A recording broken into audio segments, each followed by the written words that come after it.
Council regular monthly meeting to order. And first order of business, I'd like to acknowledge the land upon which we gather is a traditional territory of the Mi'kmaq, and we pay our respects to the Indigenous Mi'kmaq people of this territory, past, present, and future. The second item on our agenda today is a declaration of conflict of interest. If any councillor has any conflict of interest in any of the items, or any of the staff members have any conflict of any of the items we're going to cover today in our agenda, please declare so now. Your Honor, Worship, I'd like to bring the following point.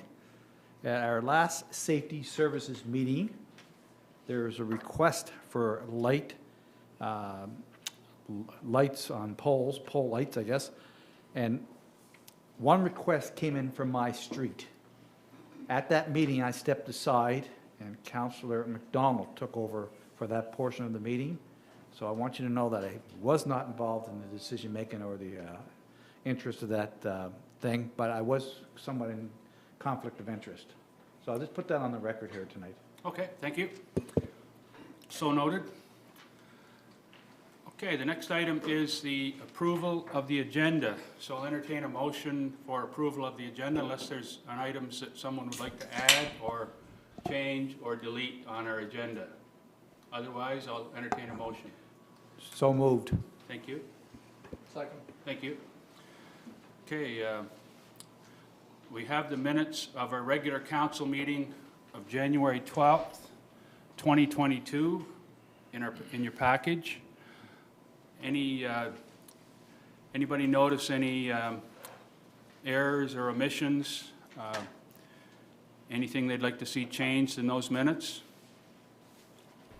If not, I'll entertain a motion for approval of the minutes. So moved. Second? Second. Thank you. All those in favor? Aye. Aye. Contrary minded? Motion carried. And I don't think did I call for the vote on the approval of the agenda? No. So I'll also call for the vote on the approval of the agenda. All those in favor? Aye. Contrary minded? Motion carried. Okay, we'll now go to business arising from the minutes. Is there anything in those minutes that we're not going to be covering in our meeting tonight in our agenda? Anything that anyone noticed that they'd like to follow up on?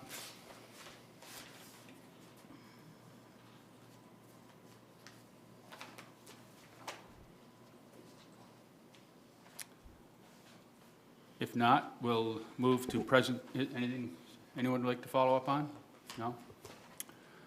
If not, we'll go to a presentation from the floor. I'll ask CAO Crosby if there's any presentation from the floor tonight. No? Okay. We'll go to my report. It's in your package. I'll just go over some highlights.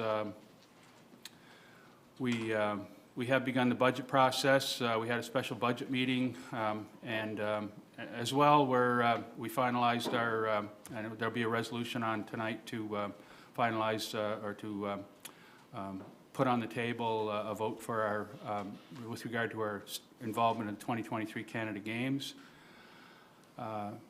Also, over the past month, we finalized the process of hiring a new CAO, Rcmp Crosby, on behalf of council, staff, and all residents of Stratford. I congratulate and welcome Jeremy.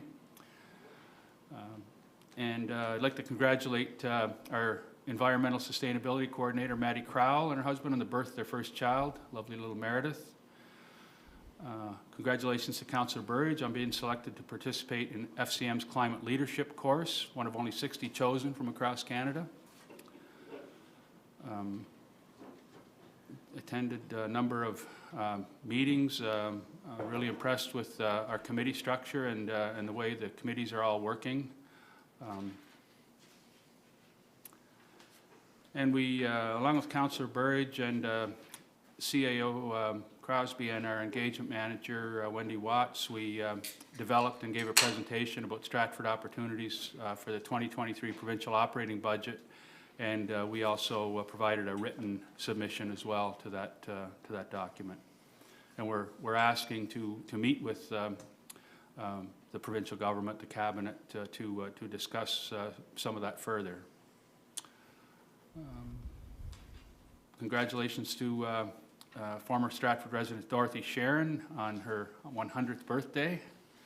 Had the pleasure of presenting her through Whisperwood with a certificate to mark that occasion.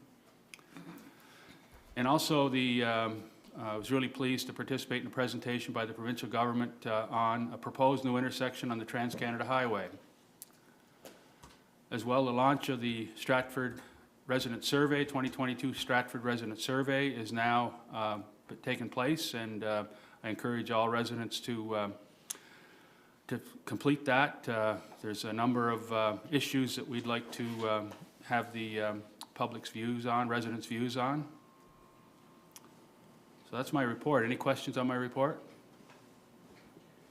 Your Worship, in regards to Council Burbidge, FCM Climate Leadership Course, I'm just interested in a few more facts on that, and I'm sure the public would also be interested in that. Can we just give us a brief rundown of what's going on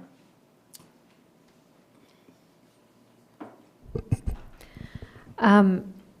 Basically, FCM called for any elected officials that would be interested in a climate leadership course to apply. So if you applied from anywhere across Canada, I guess you were put into a kitty, I guess, and I don't know how many people apply to this kind of thing, but anyway, there's 60 people taking it, and it's 3 different streams. The stream I was selected for was municipal roles, pathways, governance, and strategies to achieve net zero greenhouse gas emissions, put on by the University of Waterloo. So I think it takes a couple of months. It's a couple of months, I think 4 modules.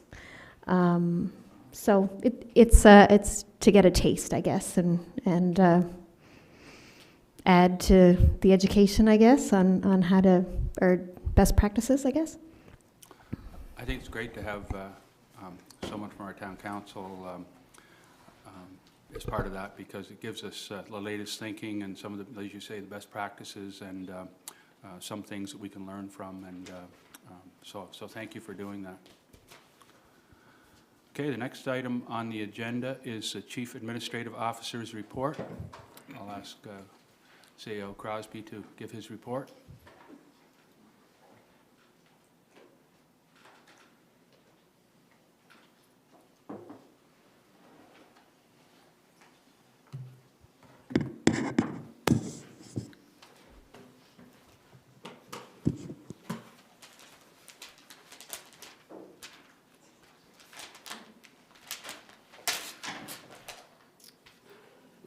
The report is in your package.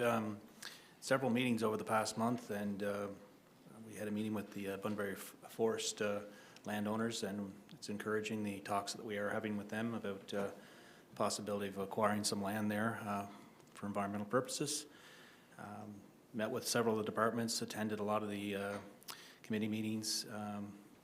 We're planning for another community campus meeting. Met with Pace Atlantic to discuss progress there, and they're doing quite well. We actually went through all the first installment money, and we're applying for the second installment now, and the uptake from the residents of Stratford has been exceptional in that program. And again, like I say, the report is in your package. If there's any questions, I'll be more than happy to answer them. It's been a busy month. Yeah, a lot of meetings. I think that'll start to level out over time, but you know, there's a lot of important things going on right now, and the budget process is going quite well. Kim is doing a great job to keep us all in line there, and so far we've got a balanced budget, and we'll be presenting that to council tomorrow. Great, thank you. Any questions for our CAO on his report? On the bottom of the page, ESRI. Basically, what is that? That's our Esri license agreement. It's our GIS system. So GIS, okay. They're annual agreements that we sign on a regular basis, and anything up to $25,000 the CAO is able to sign. So I'm just letting council know those are the agreements that I signed within my purview. So what does that do for the town? Like what? It's all of our GIS systems, so, you know, with our complaint tracking program, with our asset management program. Okay. Anything to do with GIS is run through Esri, so it's pretty common for most municipalities to be involved with an agreement with them. Okay, thank you. Sorry. Oh, sorry, go Yeah, ahead. sorry. No, go ahead. Question. So with regard to that Bunbury Forest landowners meeting that you had, any idea of the timeframe on that? We're working on the province with that program. There is some funding that may be available through the province. They have agreed to do an appraisal on the property, and that's as far as we've got so far. So we're waiting to hear back on the appraisal of the land before we proceed with any further negotiations. Thank you. And with regard to the Housing Supply Challenge team meeting, who's all involved with that? Myself and Wendy and Blaine and Jade, and we do have a couple of consultants that are involved with that also, and we meet on a regular basis to make sure that we're following up on that. We will be having several consultations with community groups, nonprofits, residents, and developers, and there'll be further information coming to council as we proceed. Okay. Is it under a particular committee? It'd be under the planning committee. Under planning, okay. Yep. Thanks. Thank you. Anybody else? Anyone, any other questions? Thank you very much. No, thank you. Okay, next item is safety services. Just before I ask Councillor Smith, Chair of the committee, to give his report, I neglected to welcome Corporal Lutley to our meeting. Thank you for attending, Corporal Lutley. And so with that, I'll turn it over to Chair of the Safety Services Committee, Councillor Derek Smith. Thank you, Your Worship. Okay, 9A, Safety Services Meeting on the 17th of January 2022. This was done by Zoom. It's most meetings these days. The information is in your package. I have declared that at 9B I was in conflict, so I did step away for that one part of the meeting. It's pretty standardized because what they receive is what was read into council the previous week or so. So is there any questions on that? I can try to answer them at this time.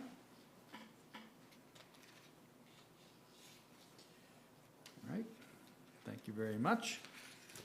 We'll go on to 9B, Street Light Report. Street lights are picking up. There's been a number of requests and servicing of lights within the town, either installing new ones or replacing old bulbs.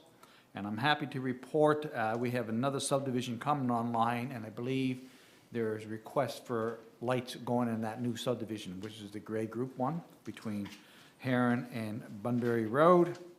So street lights is picking up again, and there's going to be a number of installs over the month. Jeremy, do you have anything to add to that at all? No, you covered everything. Okay. All right, we're on to the Rcmp report.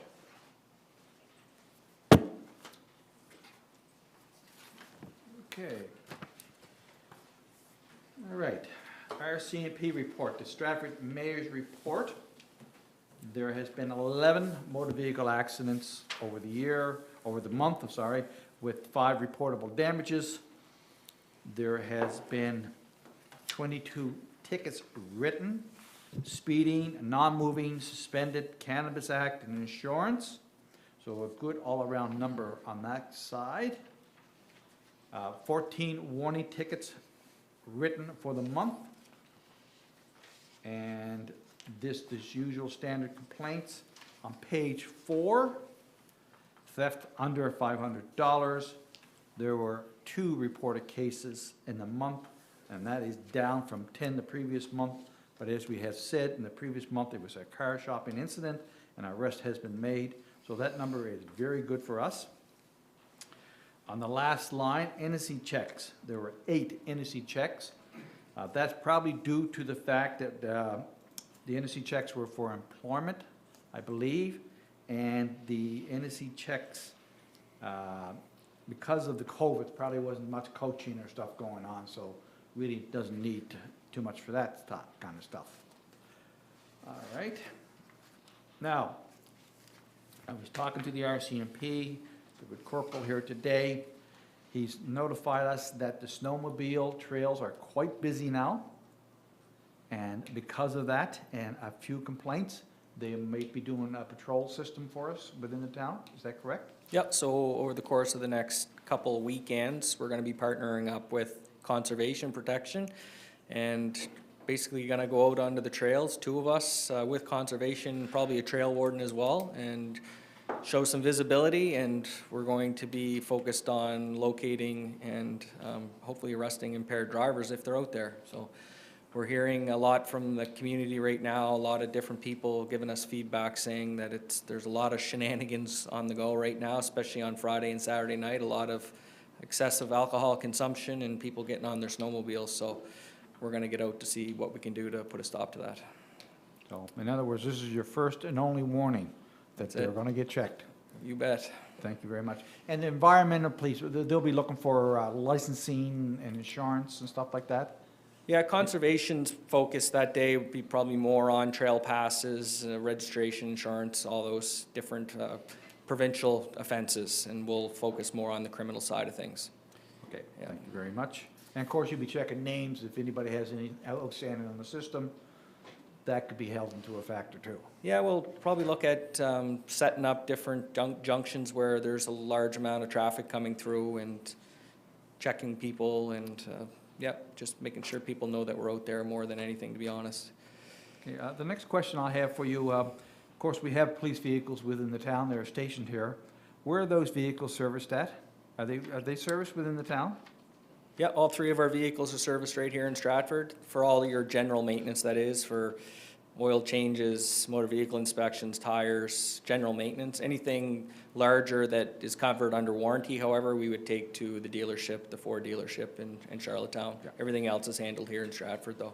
All right, that's good to hear. Yeah. Thank you very much. And you guys have been notified about our survey, the town survey? Yes. So to make sure that the word spreads out through the system? Yeah. All right then. Does anybody have any other questions for the officer? Just I have a question. I haven't got a question, Corporal, but maybe he can answer it. Just the clerk. When are we new clerk's going to be in place for the attachment there? Because I know we went through a lot of clerks there over the last couple of times, but my experience, clerks are the mainstay here to make departments dispatchers strong, right? So I was just wondering, Mike, Corporal, when you have any idea when you're going to Yeah, so we have our permanent gentleman, Edwards' his name. He's currently training over at Maypoint. That's a pretty time-consuming thing, a lot of information for him to learn. Anticipate probably within the next, I'm going to say 3 months or so, he should be trained enough to be able to come over to start working out of the Stratford office permanently. In the meantime, we have a rotating shift of different detachment assistants that are coming over to fill that void. Right now, the front counter staff is shut down though because of the Omicron. But we hope that we're going to be able to get that up and running here as well very shortly. So, yeah, that'd be another reason why the NDC checks are down this month as well. We basically are kind of prioritizing which ones we're doing. So anyone that needs it for an employment opportunity or something, we'll bump them to the front of the line. We'll make sure that there's a way for them to get that done. But any volunteer work, any coaches, anything like that, we're basically putting on hold until we're able to open up a little bit more to be able to deal with that. Yeah. And our two new officers are online now and on patrol? Yep. Constable Alex Cabana and Constable Bryce Haight are both, they're actually both on shift right now here in Stratford. Okay, Yeah. so, okay, and they're fitting in okay? Very well. Councillor Smith, just a comment there. Is there any way we could have the officers' names put on the report? If someone asked me tomorrow, what's the names of the officers in Stratford, I would not be able to, outside the corporal here, I would not be able to give another name. And it's just added because they do come and go, and it'd be nice to know that, who was there and who's in the town. And Yes, I mean, they obviously wear name tags, but I'm also concerned about safety sometimes of officers' safety. But that's something for the RCMP to look into. If they're okay with it, I'm okay with it. Yeah, I know they have Something- name tags, but I don't want to see them because then they'd have to stop me. I know. Anyway, it's just a suggestion that I Yeah, think, no, I and think we that should one- know who our officers are here and, I know in a lot of previous years that the town has done like a little profile and put it into the monthly Yeah, news or yeah, whatever we've with had it in pictures the- and stuff. I haven't seen that in a while, but maybe next meeting I can just make sure that the members are all okay with their name being stated. I don't see any issues with it, to be I can't honest, but either. I can, and I'd be more than happy to share that with you. I know the names of the new officers are in the minutes of the Yeah. Safety Services just be nice to know. Committee. Yeah, And I just said it again a minute ago, so. Nice to know who our officers are. and- Yeah. Okay, so we'll try to implement, any something new comes along, we'll put a little story in, if they're okay with it, certainly. I'll It's up have to that them. conversation. I think that's a great idea, Deputy Mayor Clow. Great idea. Just one thing, Corporal Utley, before you go there.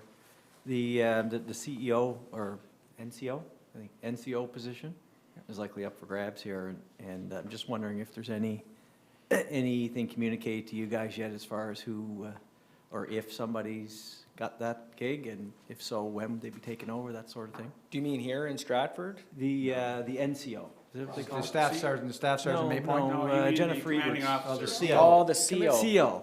Right, CO. Yeah, Yeah. Chief Superintendent. Yeah, our NCO is Yeah. usually our operations officer, Yeah. which would be Staff Sergeant Evely over at Maypoint. The CO is the commanding officer, Jennifer Ebert. she just sold her house apparently this week, and she'll be leaving soon.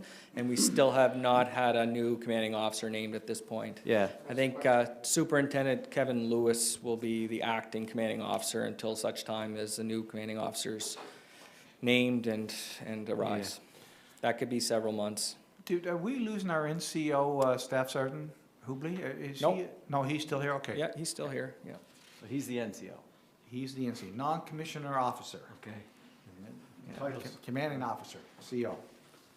Quite a rank structure in the RCMP. Yeah. Okay, any more questions for the RCMP or policing issues? Just that, I will say that when we figure out who that is, it'd be a good idea for us to meet with whomever that is forthwith. I think it's overdue and obviously not overdue with this person who hasn't been identified yet, but with the overdue to meet with with those ranks of the RCMP to discuss what their vision is for here. Well, We're like I that. understand that in previous years, we used to meet with the RCMP or the policing issues once a year with the, Yes. with the thing. Mm. So after COVID, maybe we could look at something, having a sit down for Mm. a few hours just to, Yeah, you know. like Corporal Utley and his crew do great and whatnot, and on that level, everything's good. But on that level, Yeah. we just have no engagement whatsoever. Maybe when Acting Commanding Officer Lewis, is that his? Yep. Is in place, if it's going to be a period of time before there's a new permanent commanding officer, maybe we could meet to go over the annual policing contract or the policing agreement that we do. So we could do that with council, maybe April, May, something like that. Would that, if we don't have a I can permanent? definitely arrange that, if that's Yeah. something that you're looking for. I can definitely reach out to Superintendent Lewis, and if you want him present to discuss those things, I'll make sure that we can coordinate something. It'd be nice if it was done in conjunction with the actual, what is it called? The annual policing agreement that we do, where we, priorities and Yeah, document. policing review, yep, Yeah, Yep. and I think it'd be good to go over that with council and have a discussion at that point. Sure. In terms of priorities and any issues or whatever. Someone just wants to forward me the date and time and location, if it's is it at a monthly, just a normal monthly meeting like this, or is it a separate? No, we'd set up a separate meeting, Yeah. you know, a special meeting probably during the day if that's possible. During our meeting, You know, I think, Mhm. Okay. does that be okay? Oh, yeah, and he's a resident here too. Yeah, Kevin, so- I'm gonna call him Kevin because I heard you spit out his rank there, but I forget, but, everything Chief I hear, Superintendent. he's a wonderful guy Yeah, too. we could And- ask that it be set up for whenever a mutually convenient time is and go from there. You tell me what works for you guys, and then I'll communicate with Superintendent Well, I Lewis. guess and- the other side of that is when the policing a contractor, you come to us like the RCMP come to us every year with an agreement Yep. to sign with the priorities identified. Yep, Whenever that document is being put together, okay, if we could arrange the meeting before that's finalized or before, I see. while it's Okay. being developed, Sure. that'd be great. Yeah, bearing in mind, we're still dealing with COVID and the budget, so it might be a couple of months. Oh, no, I don't expect it'll be before April, but it's Yeah. usually April, May timeframe, if I remember. Around the right. end of the fiscal year, right, yeah. Something like that, yeah. In COVID-wise, I think if everything stays the course, I think April, 1st of April, kind of, we're transitioning into. Yeah. Yeah, he'll That- want to that- meet, he'll want to meet with us, like, he's one of our attachments, Mr. Kevin Lewis, right? Oh, yeah. He'll yeah. want to meet, the same as Corporal Lively, they'll want to meet with us and sit down. Oh, yeah, sure, yeah. Just have a nice friendly conversation. That'd be Okay. great, look forward to that. Sure. Any more comments and/or observations? Okay, we will move on to 9D, Thank you very much, Corporal Lutley. Thanks a lot. Humane Society report. It's in there for your thing. As in previous months, they patrol, they act on investigations, and they do a good job. So, is there any questions on Humane Society? Okay. Do the Nine. RCMP Sorry, well, no, do the RCMP assist sometimes in the Humane Society? To some files? I would imagine Yeah. if there's a threat of violence, either Yeah. through the animal or through the person, yeah, it wouldn't be That's a good, bad yeah. thing. I think there's in our statistics is assisting other agencies Yep. and the public, so that probably would fall underneath that. Yep. So there's quite a few there. Okay, 9E, transit graph. Okay, transit draft, 69 for the month per day, down. Michael Cassidy was on TV the other night, and he was shaking his head. He just can't understand it. The price of gas goes up every Friday. The cost is hurting us because it's not only the price of gas, it's the price of groceries, it's the price of the deliveries. Everything goes up with the price of gas. And we just can't quite understand how transit is not being used more often. It would be nice to get input from the public to say, what exactly they want. But it's a mystery to me. We have tried a few things, and nothing seems to be coming together for us. One has to ask the question, at what price per liter will the gas have to go before people start to decide that maybe it's more feasible for me to have one car instead of two, for the cost savings of it. However, I'm open to discussions on it. I just don't know what the answer is. So we are working on it. Jeremy, you're having regular meetings?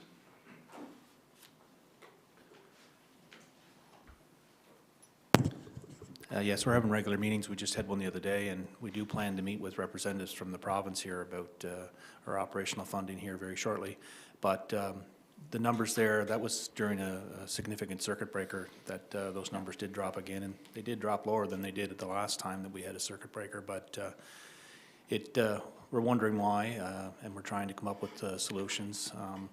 But we're also meeting with representatives from, like I said, the provincial government, from the Finance Department and Department of Transportation to look at the future of transit. And they're looking at a rural transit initiative that's going to, tag in with our current system.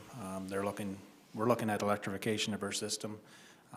The rural transit initiative is also going to be electric buses at some point. So we're hoping that we can proceed to come up with some common ground and work together on transit to make it, it is a successful program, but we think there's future successes. And I think once things start to open back up, you'll see transit start to come back readily. And with the growth of the area, especially within this area, Yep. we run a need transit. Eventually, it's going to have to take off. No, in the future development that's planned here in our core area, transit is going to be a big player in getting people around with the type of development that's going to occur there. There's going to be a lot of residential development, but it's more condensed residential development, and there's going to be less parking for vehicles and such, so transit will play a big part in that. Yeah, okay. Just a question there, I don't know where I heard this or read it, but our new electric chargers, are they being used? I understand they're not right now. They're not being as used as often as we Yeah. thought, but It would be? You know, our operations were shut down for a little while because of the Omicron circuit breaker that happened. We didn't have as many people around, and that's when we started to monitor that data. But our environmental sustainability coordinator is going to continue to monitor that. We feel that they will start to get used a lot more here in the near future, especially when our operations now are returning to normal and our programs start back up around the town hall. So stay tuned, for sure. You're there for them. Absolutely. Any more questions on transit? It's being worked on, people. We just can't find a solution. But if anybody has an idea out there in the public, we would love to hear from you. And I also think Mr. Cassidy said with the increase of gas and everything, that the fares are going to go up too, so I thought I heard him say that on CBC. We're addicted to cars. What's that? We're addicted to cars. Oh, yeah. But if somebody sat down and said, okay, what's it cost to me to take a car across the bridge, park it, pay the insurance, pay the gas for a day versus what I could be paying on transit? And they would be surprised how much money they could save. However, it's change, and change is very hard to implement sometimes. But there is a cost savings to using transit.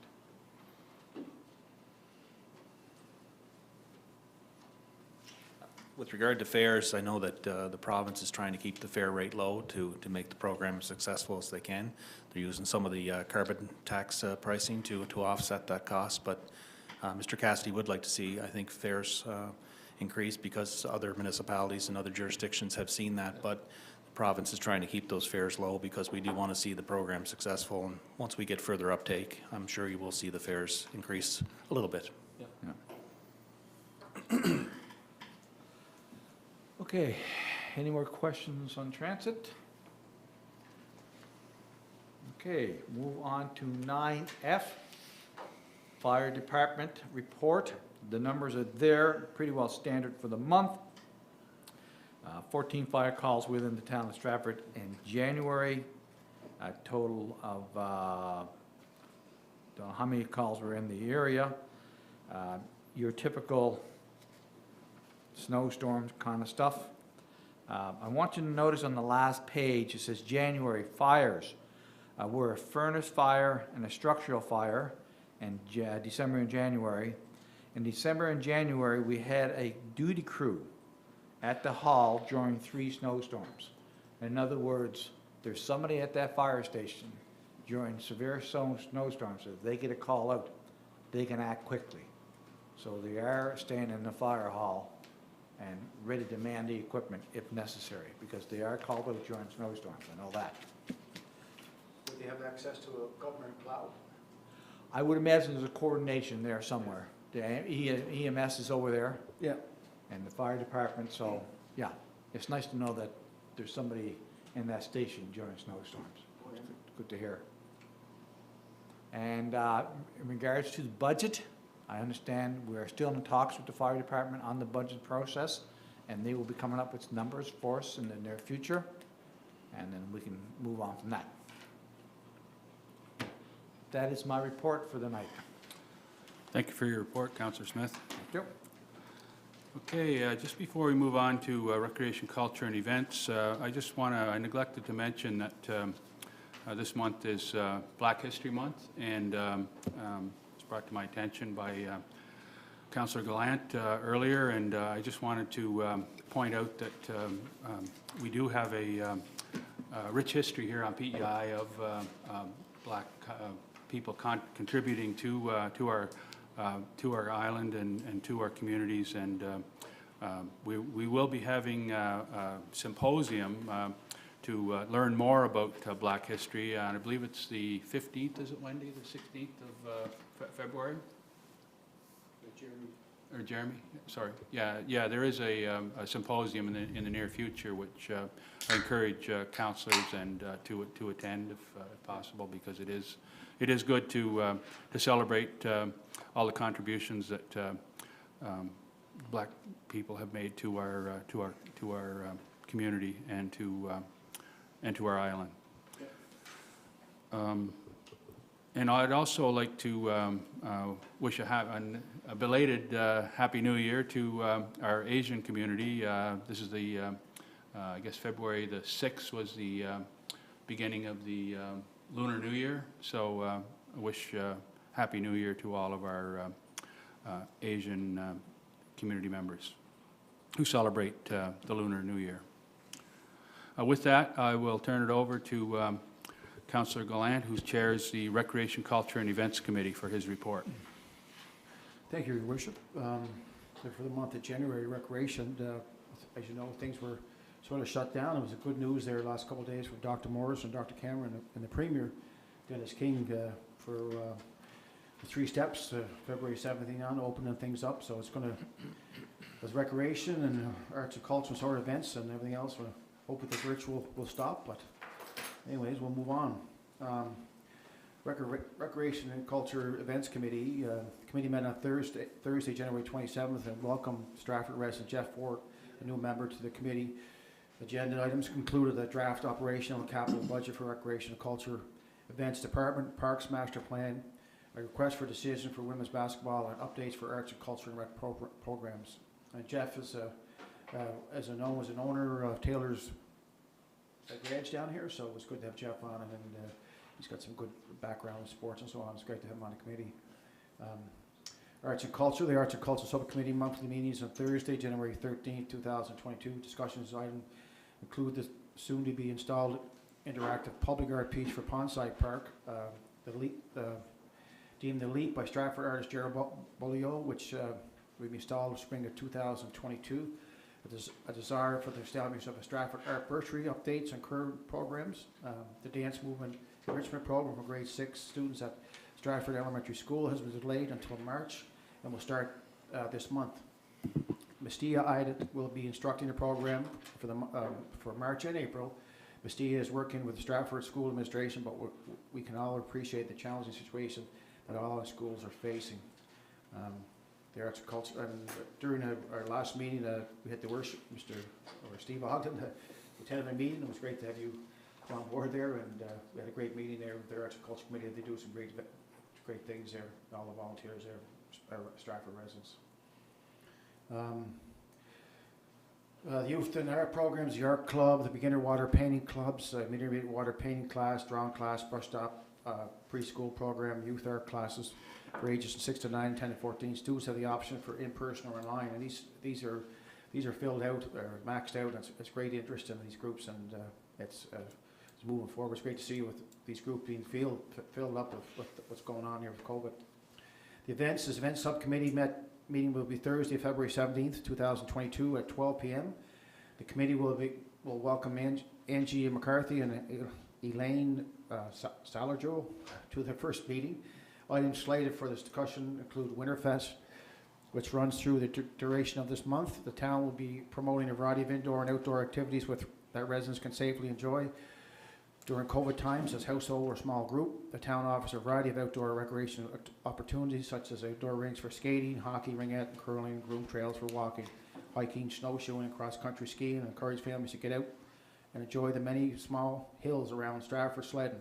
Winterfest also promotes a variety of family-oriented activities that can be enjoyed on the many February snowy days. The Stratford Youth Centre Council reopened on January 31st. The drop-in sessions and most clubs and programs are started up again in February. Public Health has supplied the Youth Centre COVID rapid tests for our staff to use. They are voluntary testing each other each day before the shifts. It has added a layer of safety for staff and youth. And thank you, Public Health, for this safety initiative. The Youth Centre will be hosting the 2021 holiday party and youth awards on Friday, February 11th. This event was rescheduled from December. The event will take place at the Emergency Services Building and will follow the public health safety guideline. Expected that 30-40 people were shown. So I invite all councillors. I know myself and the mayor will be attending that meeting this Friday night, or the awards night, and I invite all councillors to drop in and if you want to drop in and have a slice of pizza and so on and talk to our youth, and they do great things. It's great. I mean, they have young youth under 18 and have over 18 that are helping helping them out. So it's a great program, a win-win for everybody. The youth center is now collecting item donations for the annual online auction fundraiser. This is scheduled for the end of March. The youth center has been working closely with the family of the late Cheryl Duffy on a few projects that will honor her memory for all the work she has done with the Stratford youth. The youth center will be creating an annual award. Bursaries in her name was to be awarded to a current former youth center member who will be attending post-secondary school in the fall. This award will have an annual budget of $1,000 and which will be awarded to one or more individuals that complete the application process. The award will not be based on academics, but based on youth center / community involvement and volunteerism. In addition, the youth center will be hosting an annual public fundraising event in May, the Cheryl Duffy Memorial Walk. This event is open to individuals or teams to participate and help fundraise for the youth center. Money raised will fund the anniversary award, with the remaining going towards youth center programs, events, and equipment. The youth center will also be looking at creating a memorial wall to honor all those who supported the youth center in the past. The youth center drama program has expanded this winter to include a production called The Pirates of the Kepic Cove. Youth members will audition with different roles, rehearse, and actually present production of the Nights of Spring. The size of production will be based on the current COVID restrictions. At the time, the youth center has added 2 more new programs in February at Homework Club and the Guitar Club. Recreation programs. Most recreations were able to resume on January 31st. The town has implemented some modifications for group size and made specific modifications to allow multiple groups to safely participate in programs at the same time. Only one game-based programs remains on pause, and the town is hopeful the next round of COVID guidelines will allow the gameplay-based program to return on Sunday afternoons. Fitness area and gymnasiums, they're in the process now of hopefully opening up more now on February 17th. After 6-week closure, the town center fitness award and fitness area and walking track was reopened to the public on January 31st. The guest count for the first week was not in the range of traditional January numbers, but we are hopeful that New Year's resolutions will commence in February and residents will once again use the town center fitness center for physical and social and mental well-being. And the outdoor rinks and trail grooming, the town continues to provide these 3 outdoor rinks through the inconsistent weather patterns that we have in January and February. When the weather is conducive to the rinks operate at high capacity. Thank you to the residents for respecting new skating and only rink at Pondside Park. This particular rink is being enjoyed by people of all ages, from first-time skaters to include looking for a stress-free skating to stretch their legs. Like outdoor rinks, the groomed trails of Cotton Park and Fullan's Creek Conservation Park have been well utilized with when the weather cooperates. The trails require extensive efforts following the large snowfalls. Thank you to their staff for getting us back in shape in each snow event. And with the outdoor rinks, I comment, I mean, when the weather is cooperating with us, just the maintenance staff, I do some work at nights and I drive by at 2 or 3 o'clock in the morning, you see these workers flooding the ice surface at 2 or 3 o'clock in the morning so everybody can use it the next day. It's tremendous to Jeremy staff and the direction and Jeremy Crosby maintenance and keep these up and going because you're sort of sticking in when the weather is warm. And I see the weather's on February, I think maybe Saturday or Sunday, February 9th is -9. Yeah, so just try to stick in there. Hopefully in the month of February we'll, with their winter fest and so we'll cooperate through the outdoor. I get a lot of, like down in Bunbury's full, Pondside's full, and the outdoor skating rink, just only skating is very successful, and we'll build on it each year because it's especially new people learn how to skate, and it's really nice the young kids going out and learn skates and so on. But overall, we're looking for that, like I say, the first step there, Your Worship, February 17th, open things up. Hopefully, let's get people out and mindset, and of course, physical activity is great for the mind. I tell you. Anyways. In regards to your Friday night meeting with the youth group, what time is that, and do we have to sign up? I believe it starts at 8, and we don't have to, Jeremy can send an email to Dwayne. Just announce. 8 o'clock start? Yeah. Where's that at? At the Emergency Service Building? Yeah. Yeah, I think the awards are going to start right around 8, but the youth are going to be there earlier and stuff. So, but if counselors would like to arrive before, just be a little 7:30? A little before 8, not 7:30 maybe, but maybe 9:45 to or something. Any other questions or comments on Councillor Gallant's report? I just had two comments. One was a shout out to the outdoor staff who I've used the trails, whoever grooms the trails, they're doing a great job. Like, they're really well used in Fullerton's and Cotton Park, and they're doing a great job. So Yes. just pass on my thanks to them. I haven't used any of the rinks yet, but I understand they're in good shape too. Yeah. Yeah, that's No. great. The other thing is, I was really impressed with the Arts and Culture Committee when I attended the meeting. But one thing that came up that I'll just put on for the record is that the Arts and Culture Committee would like to have more communication with other committees, for example, planning and infrastructure and the other committees that there's some things that where arts and culture could be a component of the whatever the initiative is or whatever, or it could be given some thought or some discussion anyway. So we have to look at some ways to improve that communication between committees, and not only arts and culture, but maybe events and other committees that, where we can make sure there's some exchange of ideas and some discussion. I'm not sure how we can make that happen, but I'd like to, maybe next committee of the whole, we could have a discussion about that. Mayor, I know on planning, one of our new committee members in the last draw came from active transportation, and that absolutely benefits the conversation in planning because she's looking at developments through the active transportation lens. So being able to bring committee members from other pockets onto, I think, helps in just that experience. Yeah. And maybe that's a good way to do it, maybe just exchange people from different backgrounds between the committees and also have some maybe regular meetings when there's joint issues being looked at, something like that. But anyway, we can talk about that and come up with some ways to get at this, because sometimes arts and culture becomes a bit of an afterthought. So we'd like to make sure that they're considered when we're doing other things. Yeah. Well, Beth came from active transportation. She's great. She's great. But I can speak for all councillors. Everybody around this table is interested in arts and culture. Like a conversation, every meeting, we talk about it. And Gail just came from that committee, but she talks positive about it, and everybody else. It's healthy. Art's healthy. We want to, and we're in the budget process now of maybe increasing that budget if we can, right? So. Yeah, there's been a request, and we do invest around $50,000 a year in arts and culture, and it is a substantial amount. But at the same time, we got to look at what the needs are and what the ideas are and how we can make the most of that investment. Well, like with waterfront developing coming up in the sports campus, and art starts that conversation. That's what it does. It creates a conversation.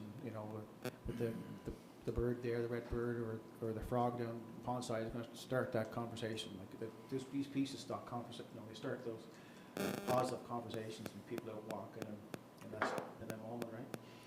I think at one time they used to come to our committee the whole meeting and sort of do a presentation on just where they're coming from and what they're doing, to let council know just what they're doing and what's on their mind and the plans they have going forward, with art and culture. Yeah, and I It gives council an idea instead of just. I think that's a really good idea, and I yeah. think we did discuss that at the Arts and Culture, that they're going to have a special meeting, I believe it's this week, isn't it? And they're going to come up with some priorities, and the idea is to bring that to council and present it, and so we can have it for consideration in time for our budget considerations. Any other questions or comments for Councillor Gallant?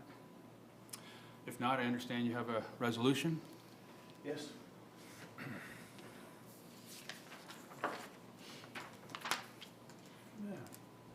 The Town of Stratford resolution, number RC 002-2022, Canada Winter Games Municipal Partnership Agreement.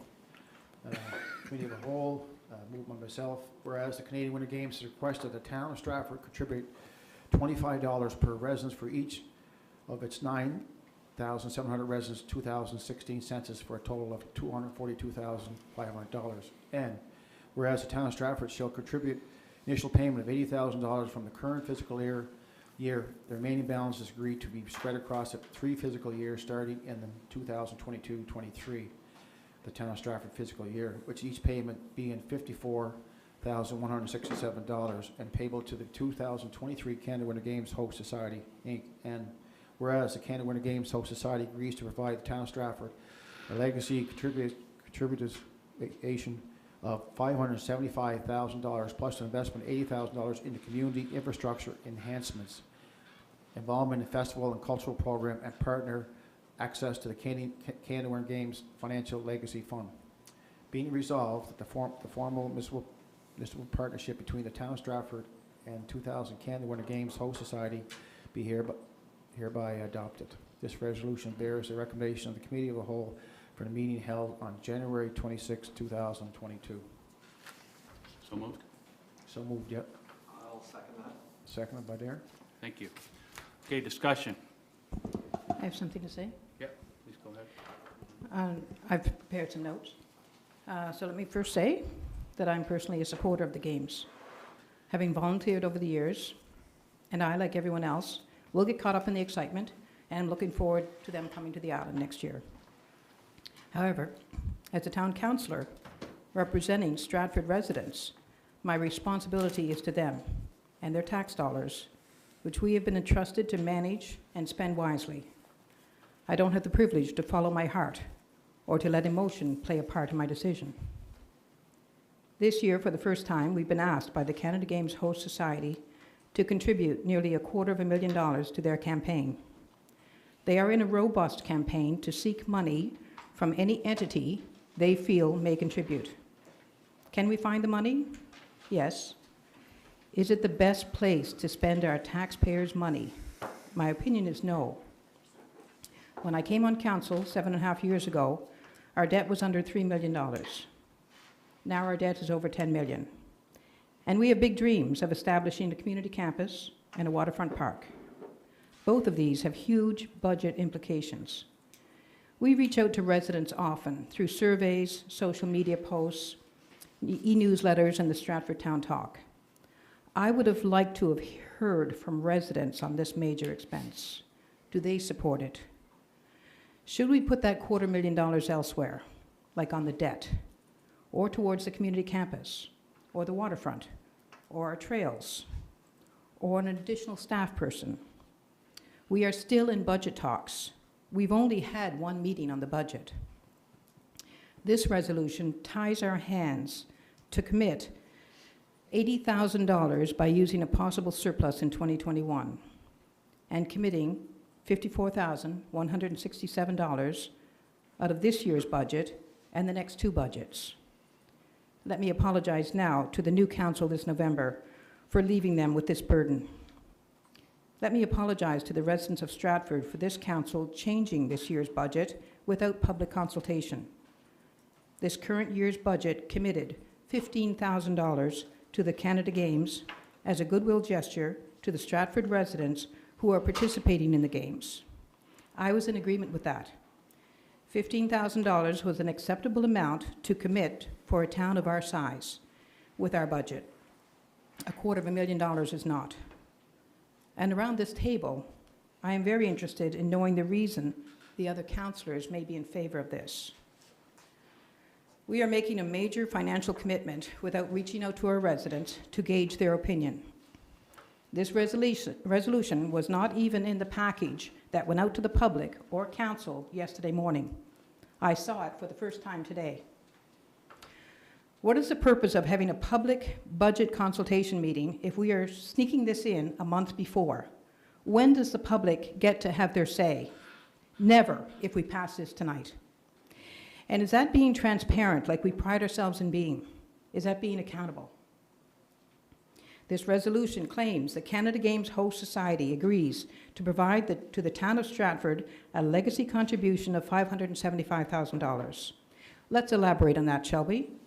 $500,000 of that is for used portable squash courts that we are only taking because we are 99% sure that we can sell them eventually for $242,000. The town does not need nor want them, nor do we have a place for them, but we are hoping to God that we can sell them. That, in my opinion, is not a legacy to the town. A legacy is something of value left behind for residents to enjoy, like an outdoor rink, for example, not portable glass walls that we need to sell. The other $75,000 is for used equipment. I truly hope, if this resolution gets passed tonight, that this equipment will be something our residents can use and want. Next, in this resolution, it says the host society is providing an $80,000 investment in community infrastructure.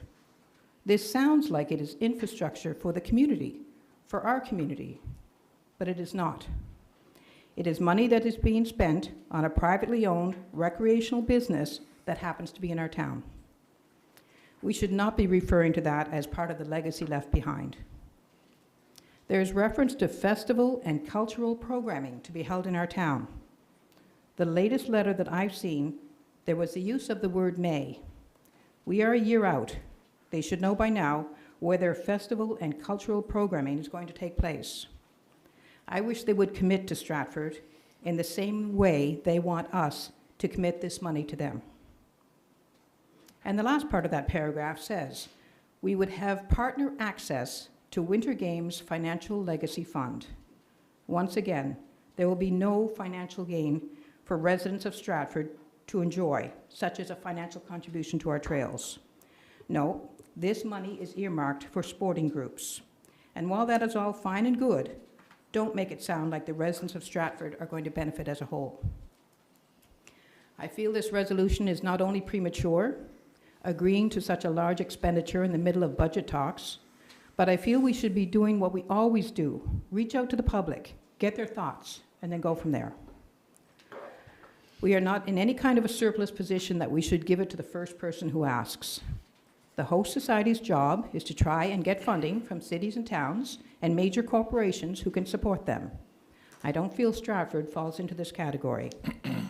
Those entities that can provide and are a major part of the games will provide. The rest of us will support and enjoy on a personal level if that's our wish. We also have unknown expenses coming up. The Rcmp back pay for the past 6 years is going to hit this town hard. Plus, they finally got their increase in salary, which equates to an additional $300,000 in the upcoming budget. The current inflation rate is going to hit this town hard. Our increasing debt load is something we have to keep an eye on. It's growing and will continue to grow with our plans to build a community campus and develop our waterfront park. We just learned very recently our fire department is looking for an increase in fire dues. As of today, we still don't have those figures. Will we be able to balance our budget? During our past budget deliberations, we are sometimes struggling to find $100 to balance the budget. I think we should look long and hard before we commit to $242,000. The past games did not seek funding from the town of Stratford. Do they feel we have deeper pockets this year and that we're looking for a place to get rid of $250,000? They are not getting any funding from the town of Cornwall. Towns only have so much revenue to go around. The two major cities are participating because they can afford to and are seeing a 3-to-1 rate of return. We have a debt load that we have not been able to pay down the last few years to any great degree, as our expenses keep growing and we are trying to keep up with the necessary infrastructure. There is a need to ensure we have sufficient staff to run our town of 11,000 people to the level in which our residents want and need and are accustomed to. There is a cost associated to this. The cost-sharing agreement with the province is basically taking $500,000 from our coffers each year for the last 13 years. This is starting to hurt and become very noticeable, and we've just been advised that there will be no increase this year. The cost of living has skyrocketed over the last year. We are contractually obligated to keep our staff's salaries up with inflation, and this bill will be in excess of $200,000. We went to the province with our handout for cash we need to run this town. Should we really be donating $250,000 to any entity, no matter how worthy?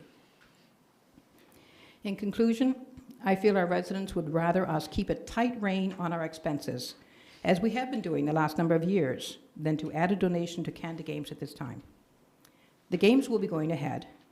The fact that Stratford can't afford it will not stop the games. The only thing that will happen if Stratford says, no, sorry, we can't contribute, is we will not be recognized as a partner at press conference. I can live with that. I welcome emails from town residents if I'm wrong on this. My email is gmcdonald@townofstratford.ca. Thank you, Bishop. Thank you. Any other comments Yep. or questions? Yes, Your Worship. Okay, go ahead.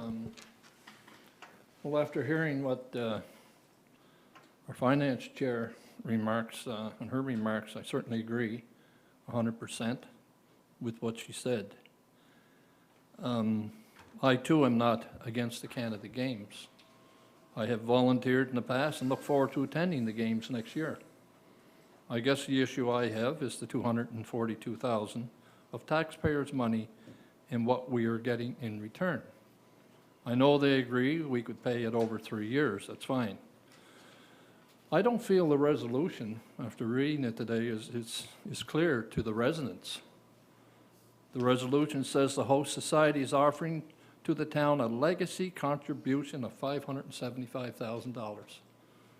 So it looks like we're paying $242 and getting $575 back. In actual fact, what we're getting is 4 used portable squash courts that we don't want or need, and that they say they're worth $500,000. They're used portable squash courts, and who knows what they're worth. We are not sure who would want to buy them. We do have a buyer. Do we have a buyer possibly to resell these unwanted items to the potential buyer in order to get the residents' money back? Why are we agreeing to this, these used squash courts? It is because no other community wanted them? Squash courts are not on any of the priorities list that we have seen over the last few years. They are of no use to us in the town of Stratford. Our residents want more trails. The survey said the top priority was swimming pool, rinks. It goes on. Next offer is $75,000 worth of sporting equipment. What's the plan for this? Are we planning to resell this equipment as well? Do we know what we're getting? Will we have first choice on the items that our residents can actually use? The soccer complex deal of $80,000 has nothing to do with the town of Stratford. The Stratford soccer complex is not owned by the town of Stratford.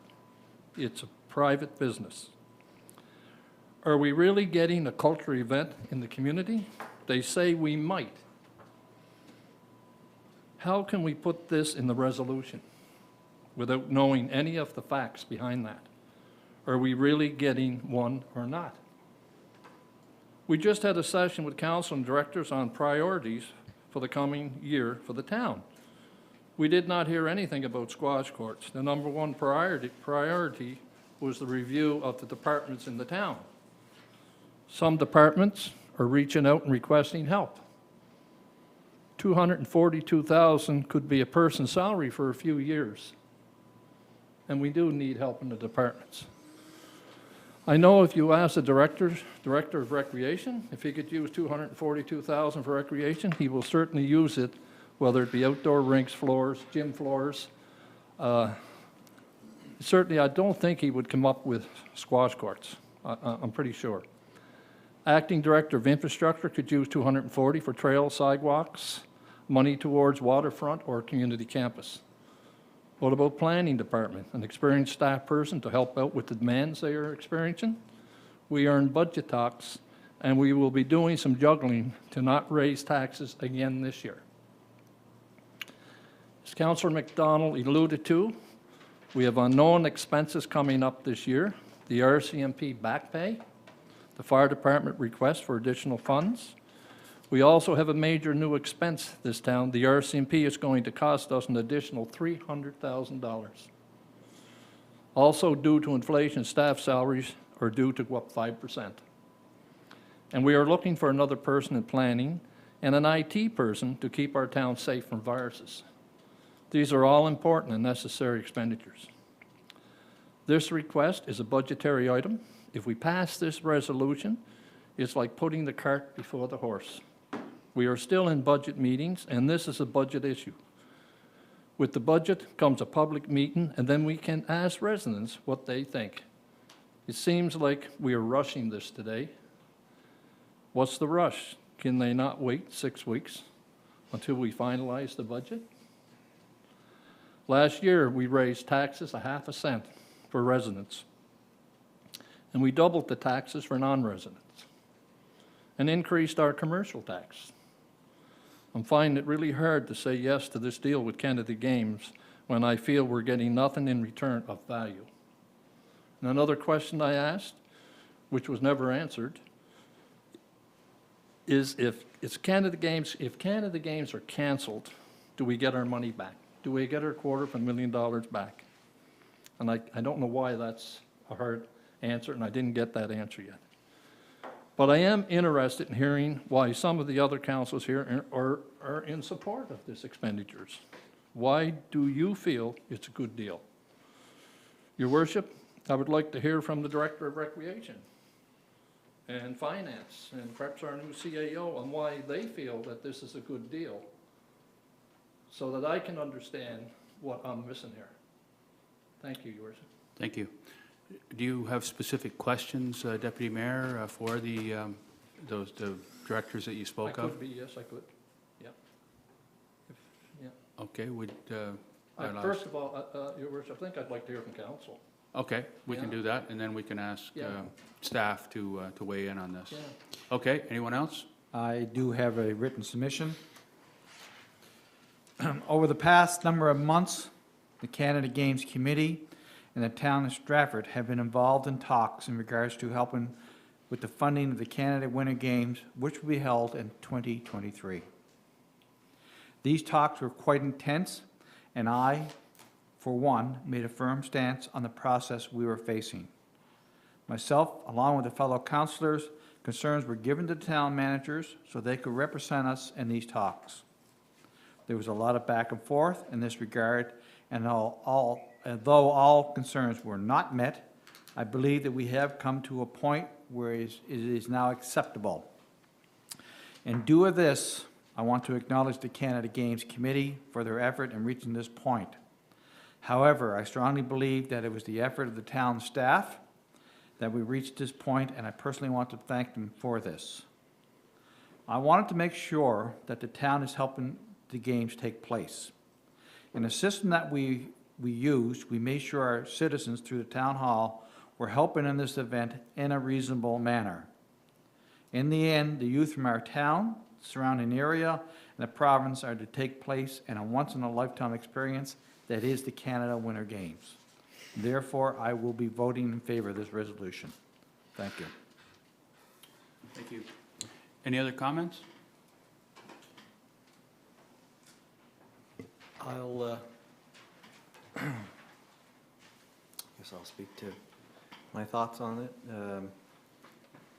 You know, it's in the context of it being a budgetary item, which Councillor McDonald kind of goes into that lane and discusses our current debt and whatnot. I think that needs context. The debt, when you refer to it, the context meaning, is that amount of debt something that the town, from the perspective of the town, is that significant? Is it, where does it fall? Personally, for a town this size and the amount of revenues that we generate and the infrastructure that we have and the assets that we have, we're likely not in a position where our debt is concerning. So I think that has to be addressed. The number itself, again, in the context of the impact on the town financially, I don't think is significant. The number itself, meaning $242,000 paid out over 3 years. So again, I am not an accountant, nor am I involved in the town's finance department, but I rely on the people that are. And from that perspective, I believe that the information that I rely upon is that this number that's before us is not concerning. Now, the other part that we have to, there's a few parts of this from my perspective that have to be addressed. First of all, the starting point for this number was, will the town of Stratford be willing to contribute $242,000? That was the starting point. There was no return on that investment. It was an ask by the Canada Games. And at that point, with that alone as an ask, I believe we struggled with that as a group. We, of course, we felt slighted a bit. If you, the awarding of the facility to Rustico versus us that we applied for, we felt slighted. So that number out of the gate at 242, and we didn't appear to be getting anything, and we had discussions about that, and at the time, again, I felt that we were being overlooked. The conversation changed. Our rec department, led by Jeremy Crosby, who I think does an exceptional job. Jeremy Pierce. They both do an exceptional job. Leading that department, they began negotiating with the Canada Games, because I think that any resident of Stratford, well, I can't speak for any, I would suggest the majority of Stratford residents, the Canada Games comes along very infrequently. And I would suggest that most residents would agree that for us to contribute as a town is important. So coming at it from that perspective, I would suggest that our rec department saw fit to dig in and try to make something work, whether it be for the sake of, ultimately we are islanders.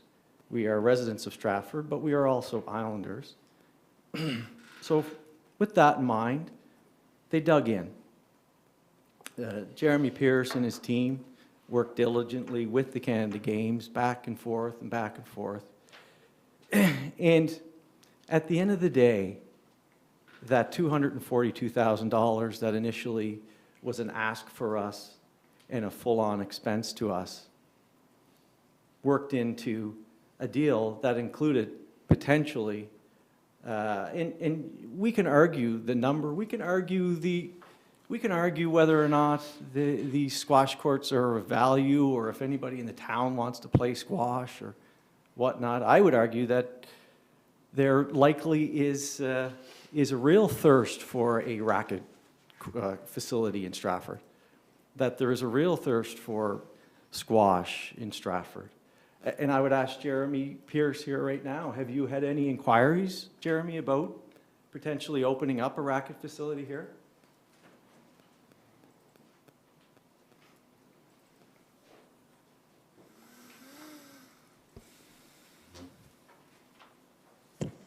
Yeah, oh, sorry.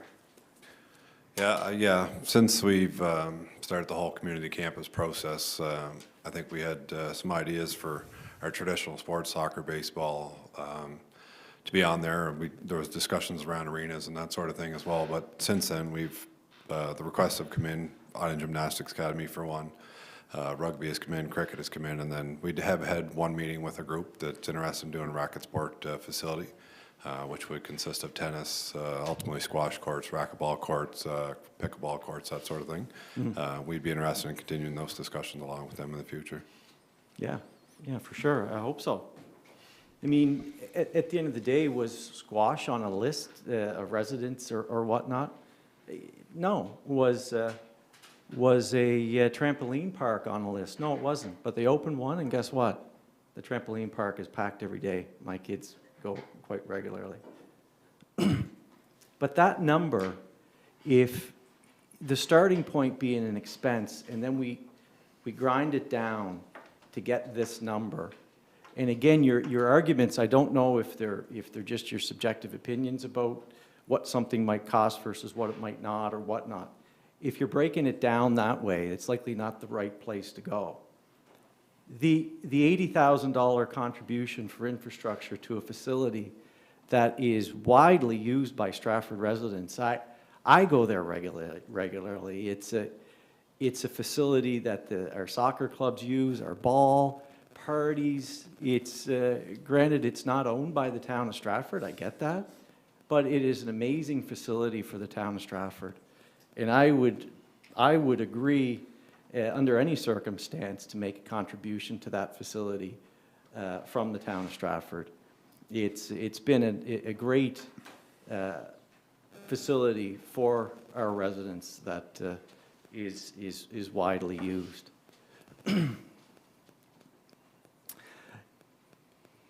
In closing, I see this as something that we as Stratford residents should do.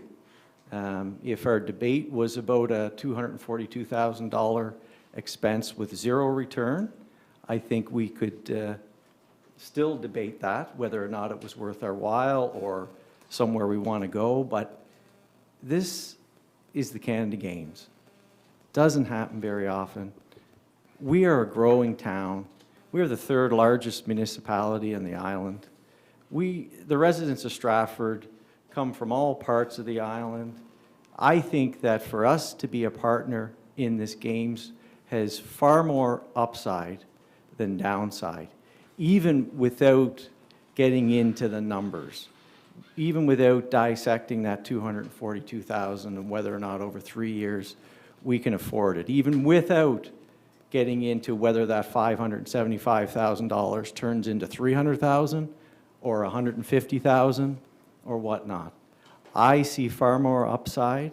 I think our rec department did a wonderful job to get us in the position that we're currently in regard to the potential to not only recover the 242, but maybe more than that, and or have facilities or equipment or whatnot that the town of Stratford residents can benefit from in the future.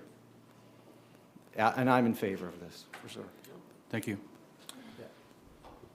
Anybody else? Yep, as Chair of Recreation, I concur with Constable Darren McDougall's comments. I looked at this, looked at the monies. I know, talked digitally with Jeremy and the work behind the scenes. You know, the finance department, the recreation department. These people have a vision. Jeremy Pierce has a vision, and moving forward. Now, disappointed about the Winter Games and with the Rcmp situation, but this council had a vision for a sports campus. We purchased 170-some acres of land, and we have a sports campus. Now, if this 10 years ago, we wouldn't have a second rink down in Pownell. We have those two rinks over here. We have a vision. We have a facility to support these Winter Games, these people coming for donations. Now, the census here, the numbers are low in the census.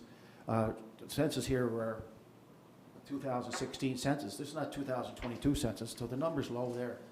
And we're supporting, and like, you gotta have pride. I have pride. I'm a Stratford resident, I have pride, and I have pride in the recreation department. I have pride being a resident of Stratford. And if you watch the TV every night, the Olympic Games, look at the Olympic Games. Where do those athletes start? They start in each province. The championship province. They came to championship in New Brunswick.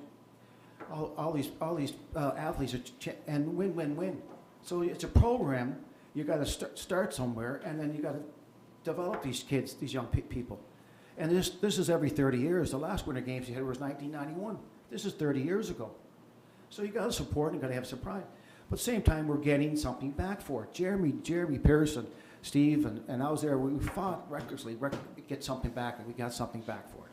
We got $500,000 here of equipment. And that equipment, we can use it or we can sell it. We can sell it in Ontario, we can sell it in BC, we can sell it in Canada somewhere. We can sell it if we don't use it. If we got a recreation facility coming here, the sports campus down the road, 5-10 years down the road, we can put it in there. So, and what you're doing saying this here, I don't know, to the left and right of me, are you not supporting Stratford athletes? This is part of Stratford athletes. This is PEI. This is proud to be an Islander, and this is PEI, proud to be Stratford. And I want to contribute, and I'll contribute, and I want to move this motion forward, because moving forward. So you think of all the spin-off from it, the volunteers, the economic spin-off of it, the restaurants and so on. And like Darren said earlier about our soccer complex, people come across that bridge, people are going to be here. So there's lots of spin-off. So, you know, we fought and fought and got something back. At first there was nothing back, but the gentleman down the corner there fought tirelessly to get the money, you know, get a return on our dollar. So this is where we're at. So we're moving forward. And we're moving forward with the sports campus over here, with the land, with the school, and with the gymnastics club going there. We're moving forward. We're growing. We're getting building here. So I have white pride, and I've talked to a lot of people my age and younger than me, and they're all supportive of it. And this, because it's right across the board, you're supporting Islanders, and hopefully, and I know we're supporting Stratford residents too, and Stratford athletes. We're supporting them too. So that's where I stand on that, and I support the motion. Well, I put the motion forward, but I support them moving forward. And you have to support your staff and behind the scenes. You got to support the planning committee. You got to support recreation committee. You got to support finance committee. This is where we develop as a team. Everybody's a team. 6 of us, including our other committees there. So you got to support those people. They worked hard. You can't sit here and go on the way. So, you know, anyway. So, anyways, I'm going to support that. Thank you. Anybody else? I guess I'll close it off. Yeah, there's been a lot, I'm not going to repeat what other people have said, but the one thing is the Canada Games and PEI is different than Canada Games in a lot of places.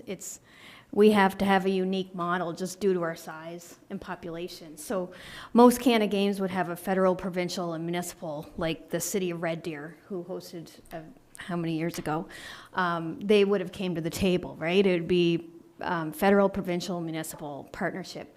In PEI, basically, in order to get this off the ground, they have provincial and federal funding, and they're looking to the municipalities to say, okay, guys, let's try to get this thing off the ground. And so they're looking to municipalities to help them in this, to come together and help them in this. And so that's how we have to do it in PEI. And you know, we are the third largest municipality on this island, and to not come to the table and help get this off the ground, I think, you know, might be miscalculated.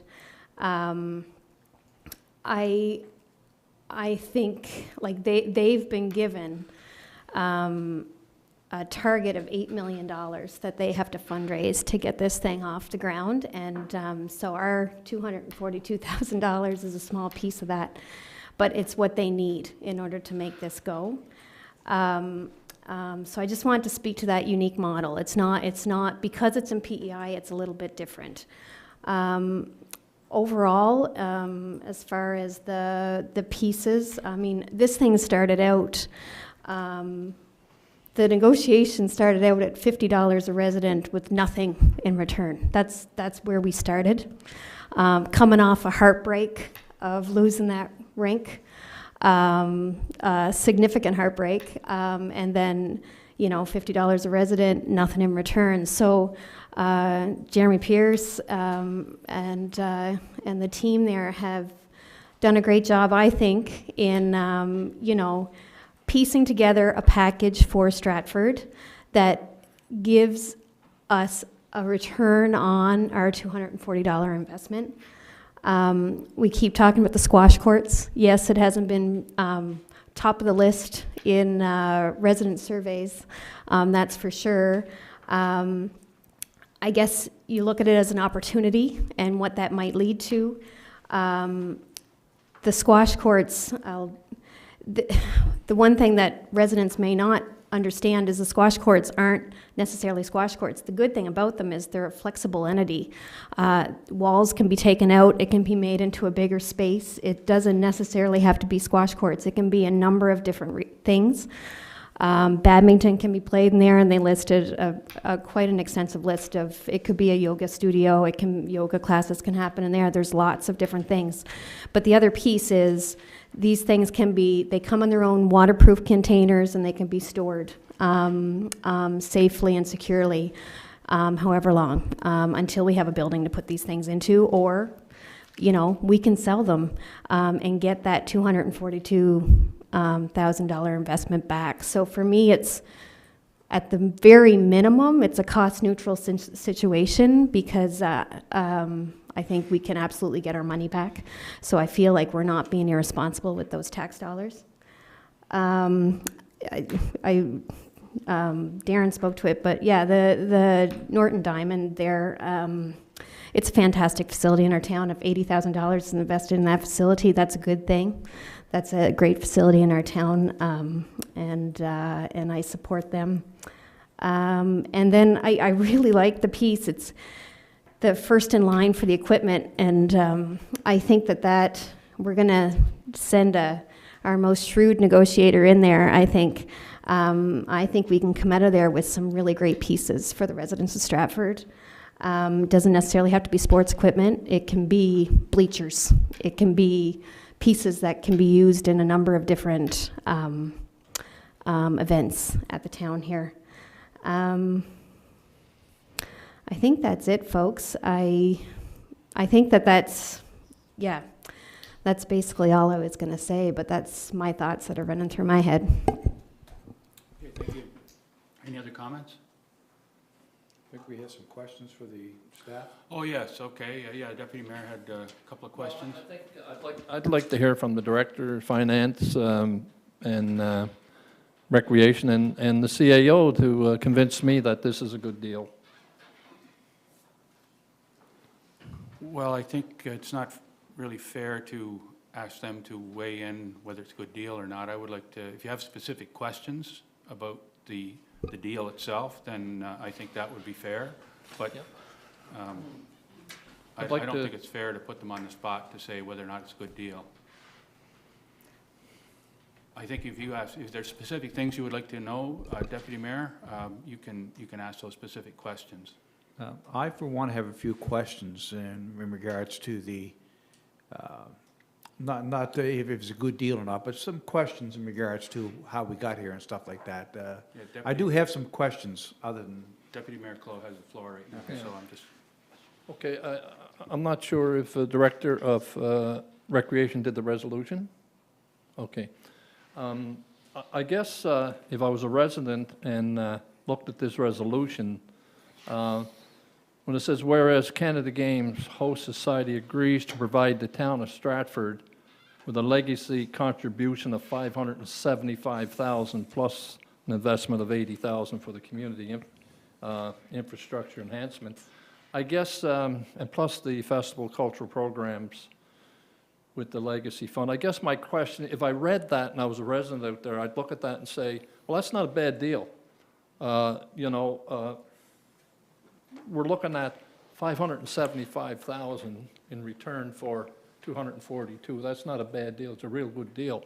So I'm just wondering about the wording there, and that's okay to put that in the way it is?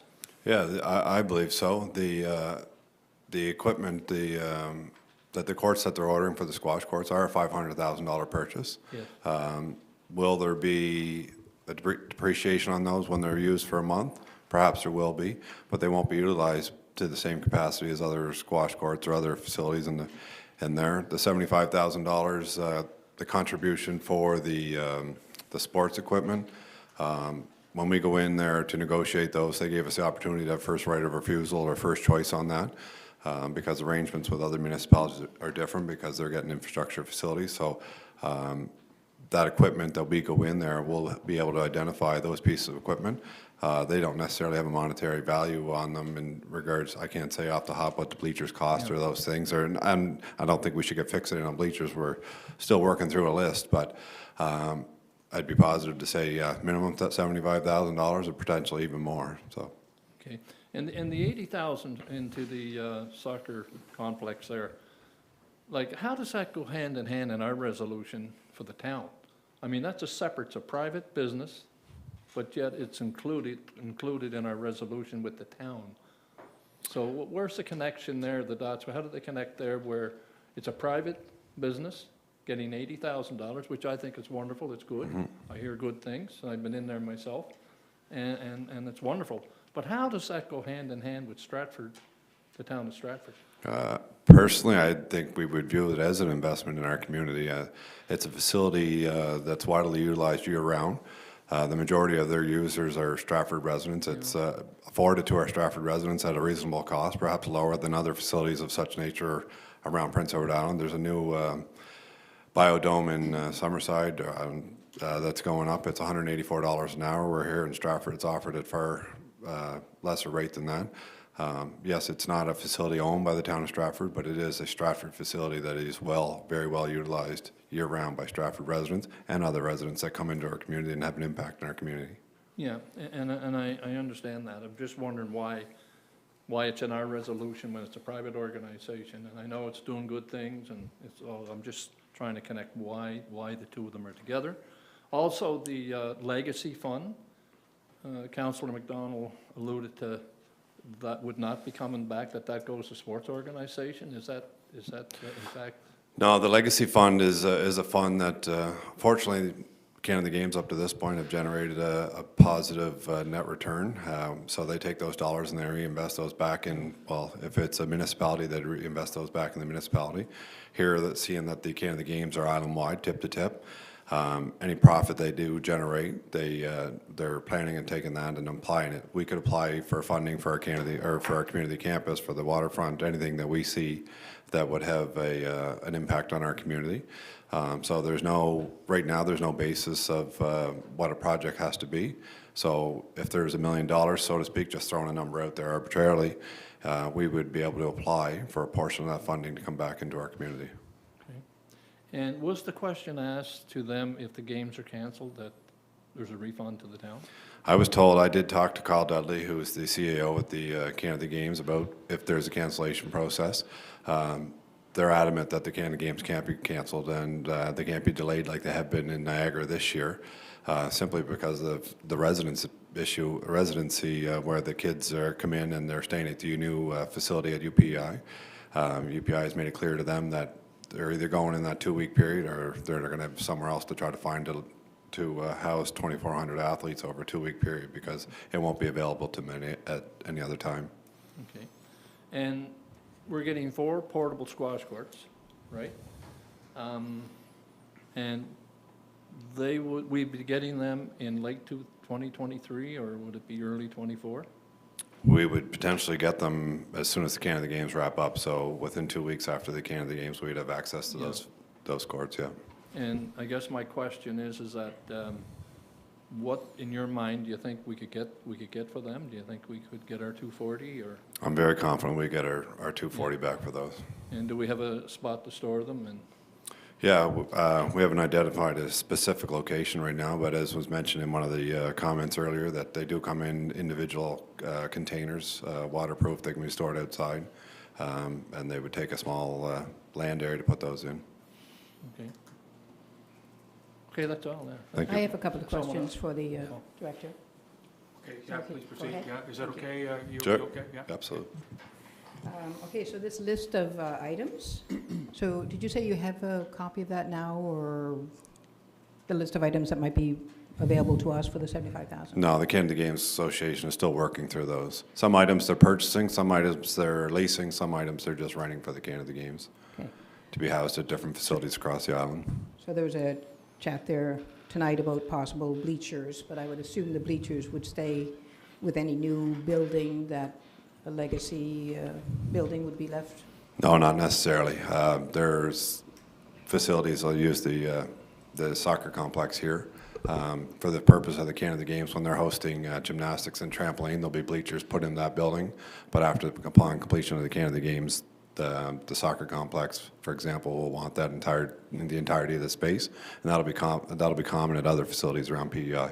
Okay. However, we don't have a place for bleachers. I assume that our gym, there's no room for bleachers at this time.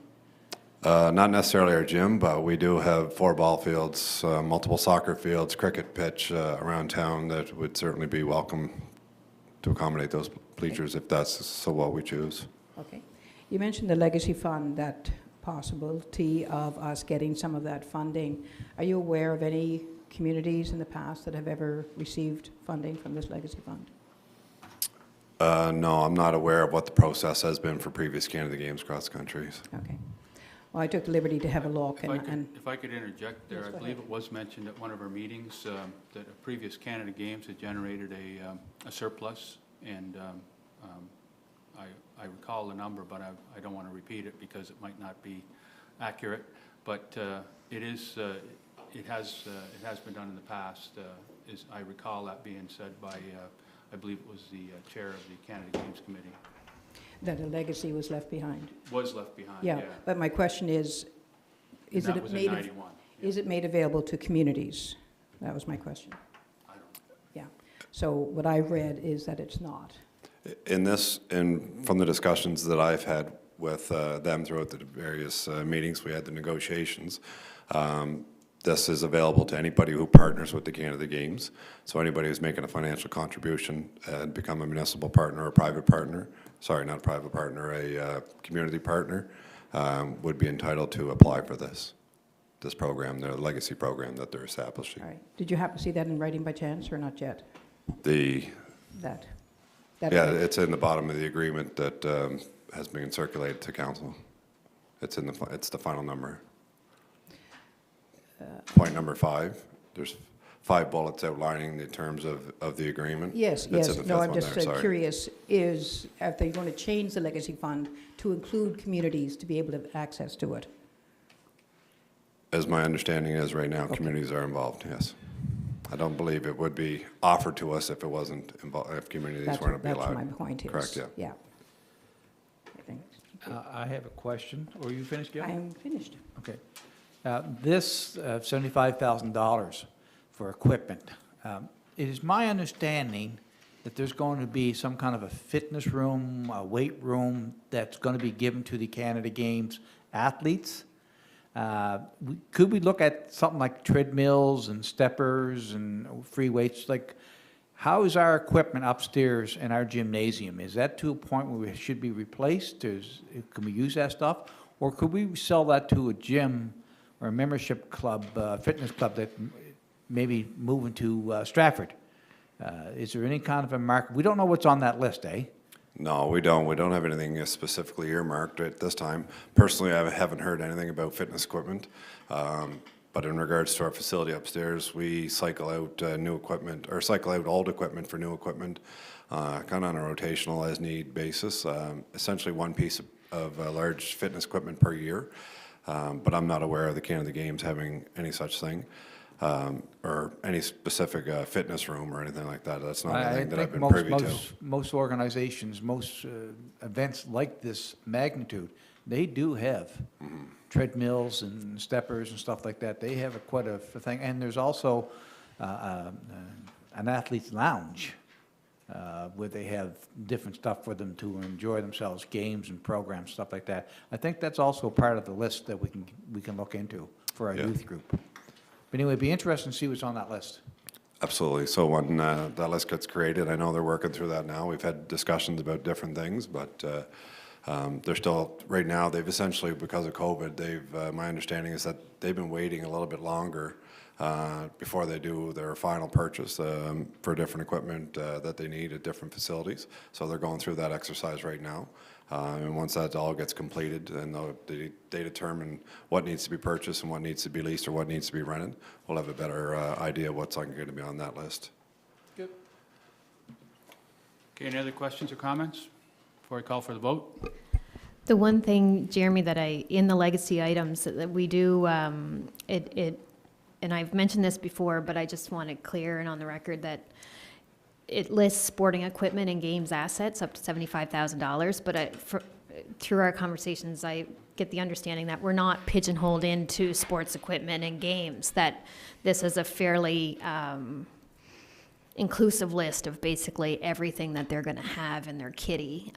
So yeah, just being a little bit wary of that being thrown back at us later. If by chance we identify something that isn't necessarily a sporting equipment that would be of value to the town, we're able to access that.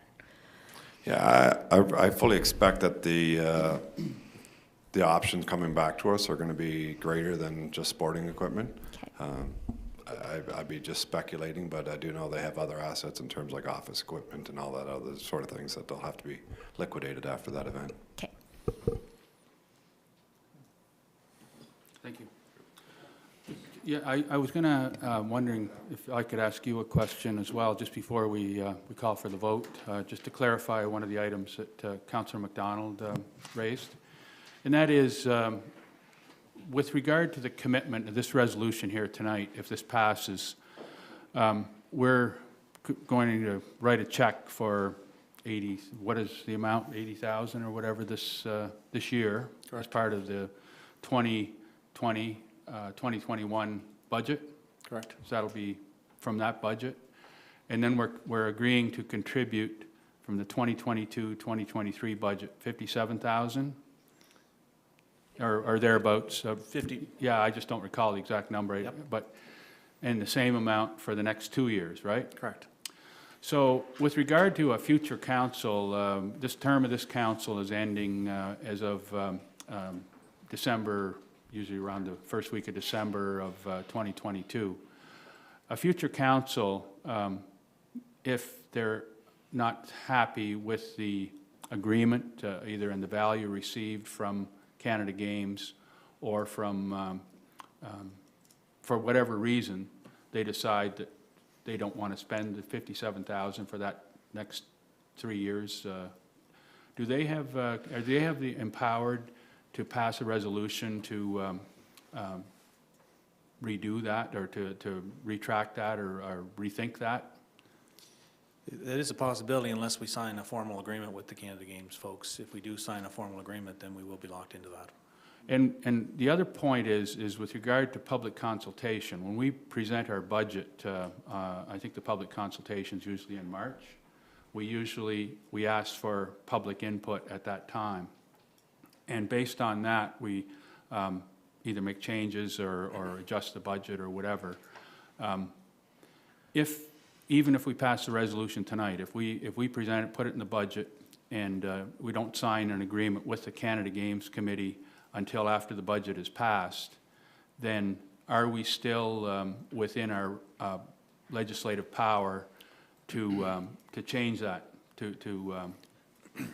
like the budget consultation with the public, I guess, is an important point that Councillor McDonald brought up. And so I would suggest that if we pass the resolution tonight, that we include it will be included in the budget, which will be voted on as a separate item at our March council meeting. And at that time, we'll be asking for public input prior to that on the overall budget. So based on that, if there is a public outcry or a public really weighs in on this in a negative way, that it can be, if we haven't signed the agreement with the Canada Games Committee, we can, it can be revised. You could amend the resolution tonight to have that contingent on that. But I mean, if you sign a formal agreement with the Canada Games before that, then you're going to be on. Yeah, but that's what I'm saying. If we don't sign the agreement until after the budget's passed, then we made the commitment, but it's pending the passage of the budget. It could be. You could amend the resolution to make it contingent on that. No, I'm not saying to amend the resolution. I'm just saying that if we don't sign the agreement until after the budget is passed. I think if you're entering into a formal resolution, you're entering into somewhat of an agreement tonight, and you're committing to those funds. So it'd be difficult to do that without an amendment. Okay, thanks for clarifying that. Just wanted to say a few words. This has been ongoing negotiations that we've been doing for well over a year, and it's true. We started out, they were looking for $242,000 with no investment in the community whatsoever, and I've been involved with a lot of negotiations with Jeremy Pierce, and I commend him on the work that he did do to get us the best deal possible.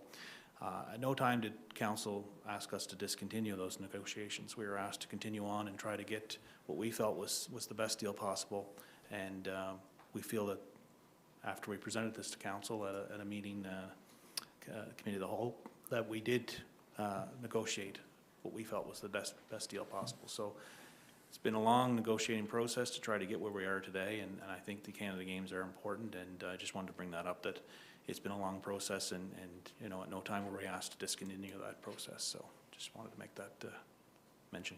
Okay, thank you. Question for Jeremy. Would it not make more sense to defer this resolution until after the budget? Because we're talking here now, if there's an outcry, what do we do? And are we, you know, if we pass it tonight, it's gospel.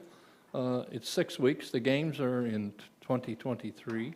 It's 6 weeks. The residents would have their say if so be it, if they do. I'm just wondering, like, why tonight? Why are we doing this tonight and not at the March meeting, or? Well, there is a deadline for the Canada Games to be recognized as partners in the Canada Games.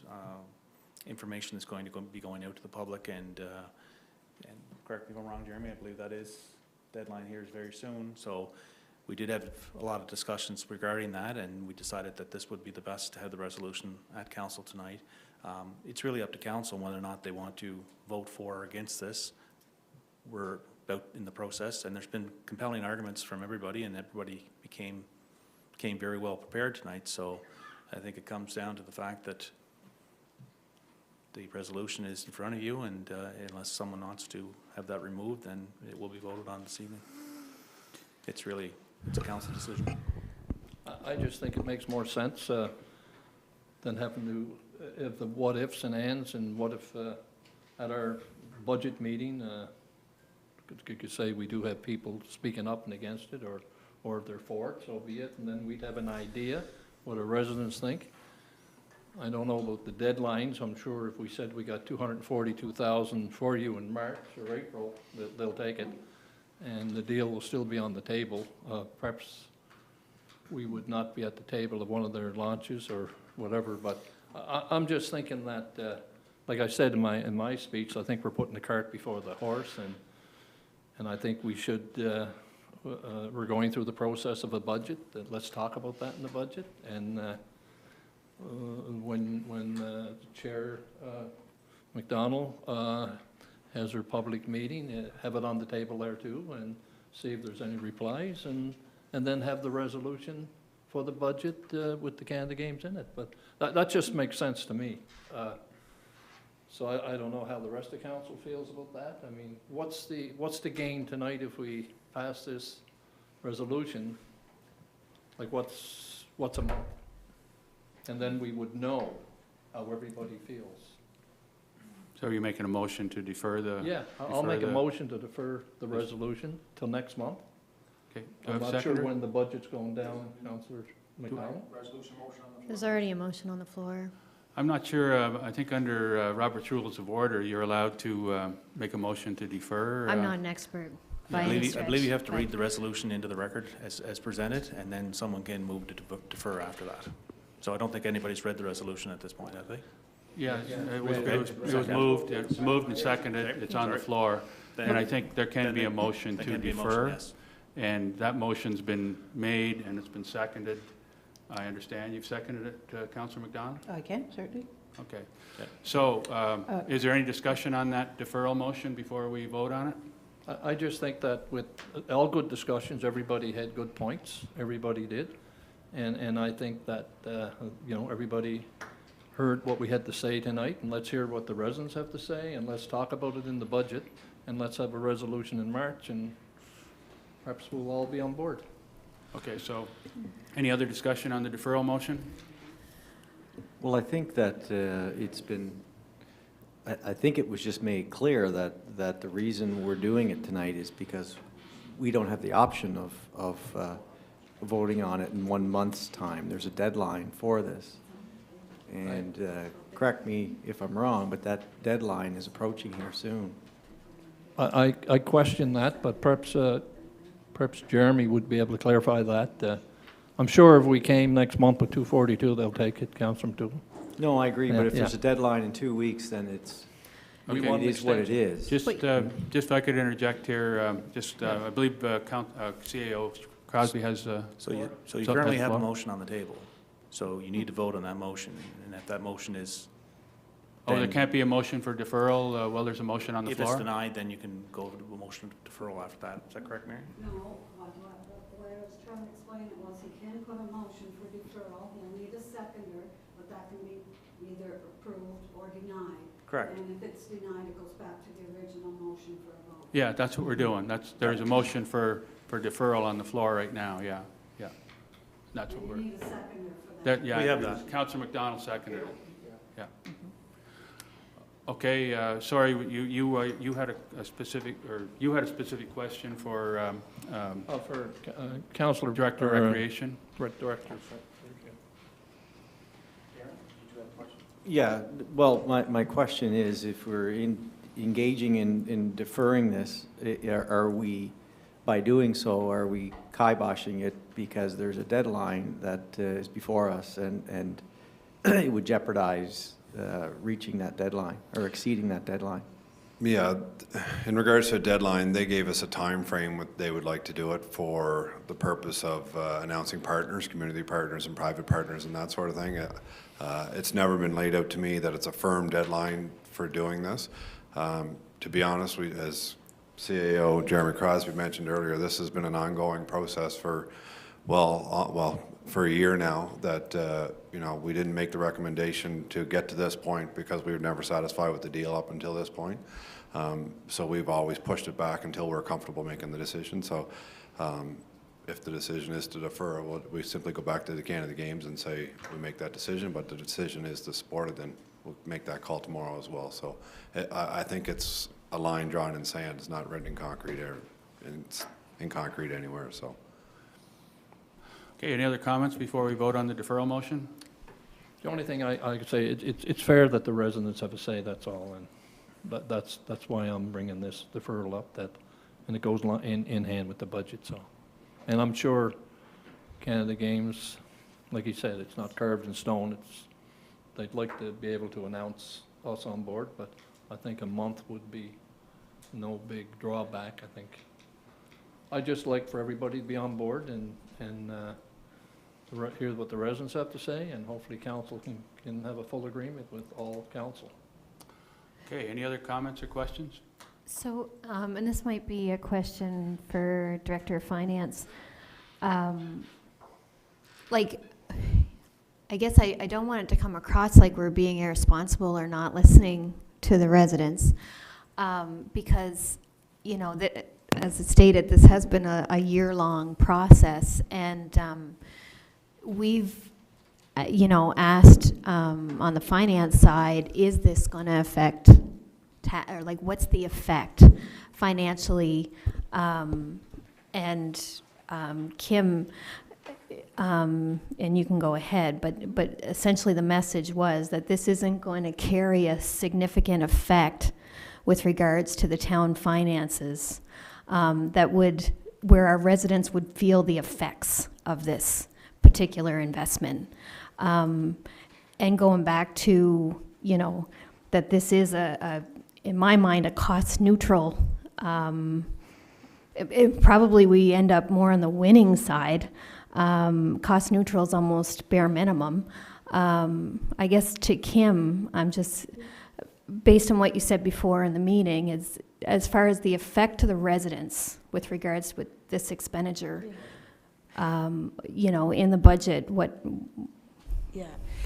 So we had for this year 50,000 allocated, and we are projecting to have a forecast this year. So we had said during budget discussions that we would like to up that to 80,000 in the current year, and then have for the next 3 years 54,000.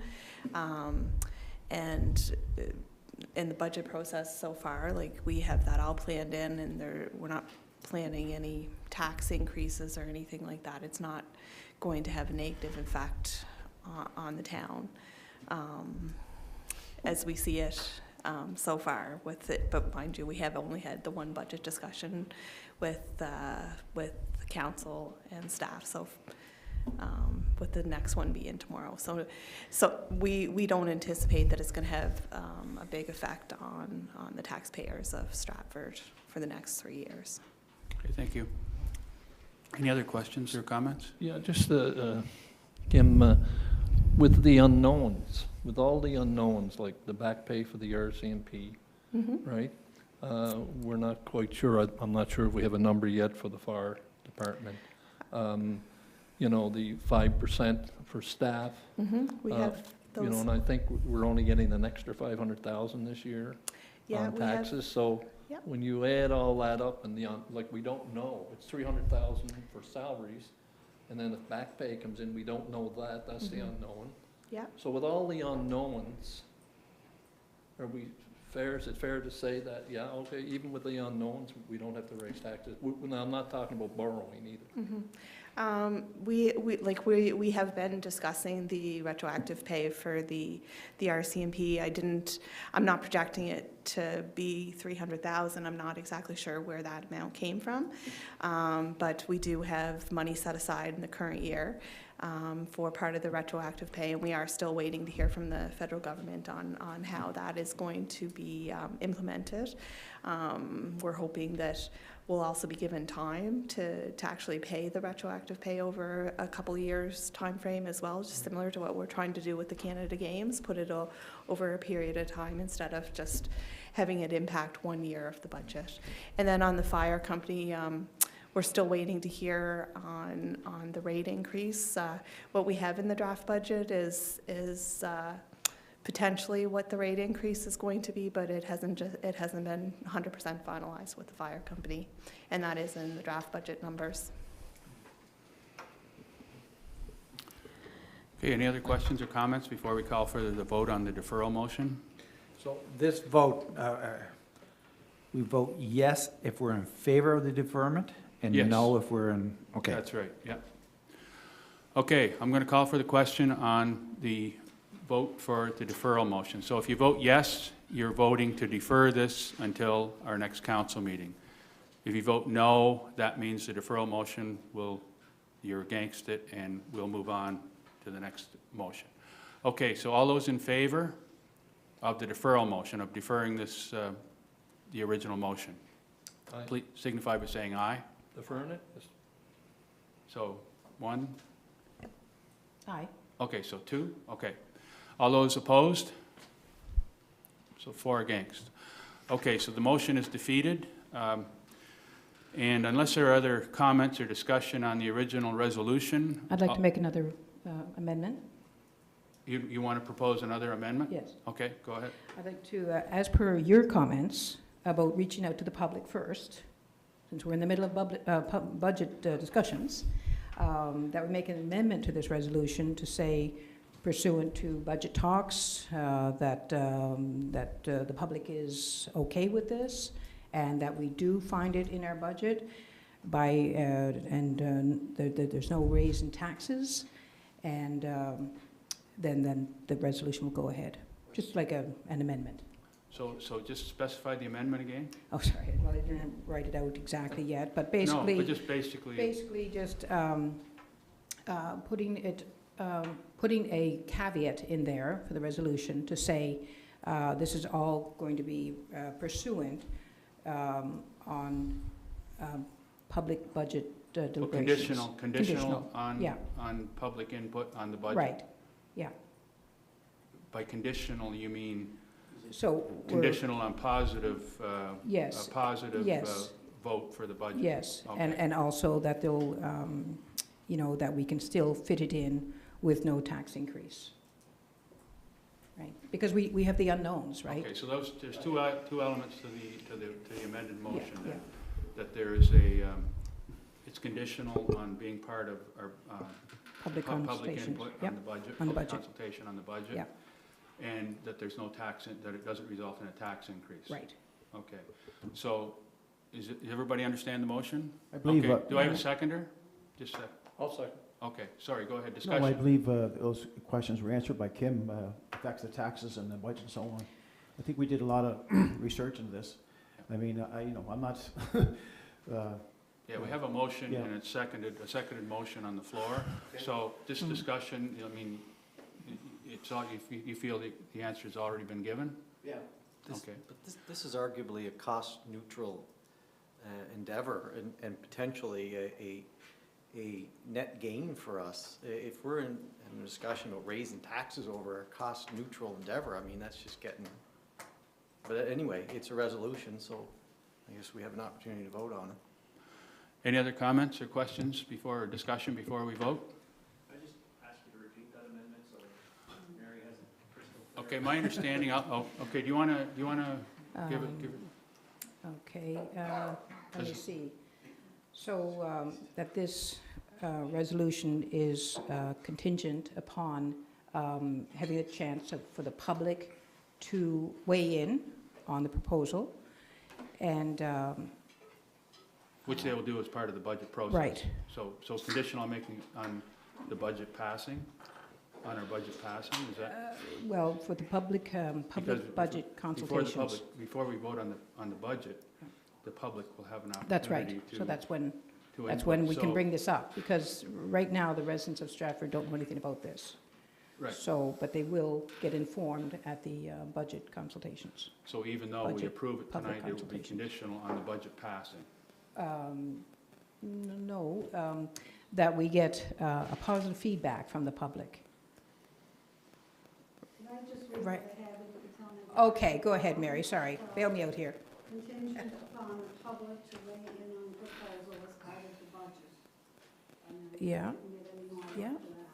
Yeah, I think that's, Okay, and then, I don't, it's probably not necessary then at this point to put in about a tax increase, Okay, yeah. so We'll just leave it conditional simple. on public input as part of the budget process. That's what Yes, that you're yes, saying? that's nice and simple. Okay, Thank you, everybody Mary. understand the motion?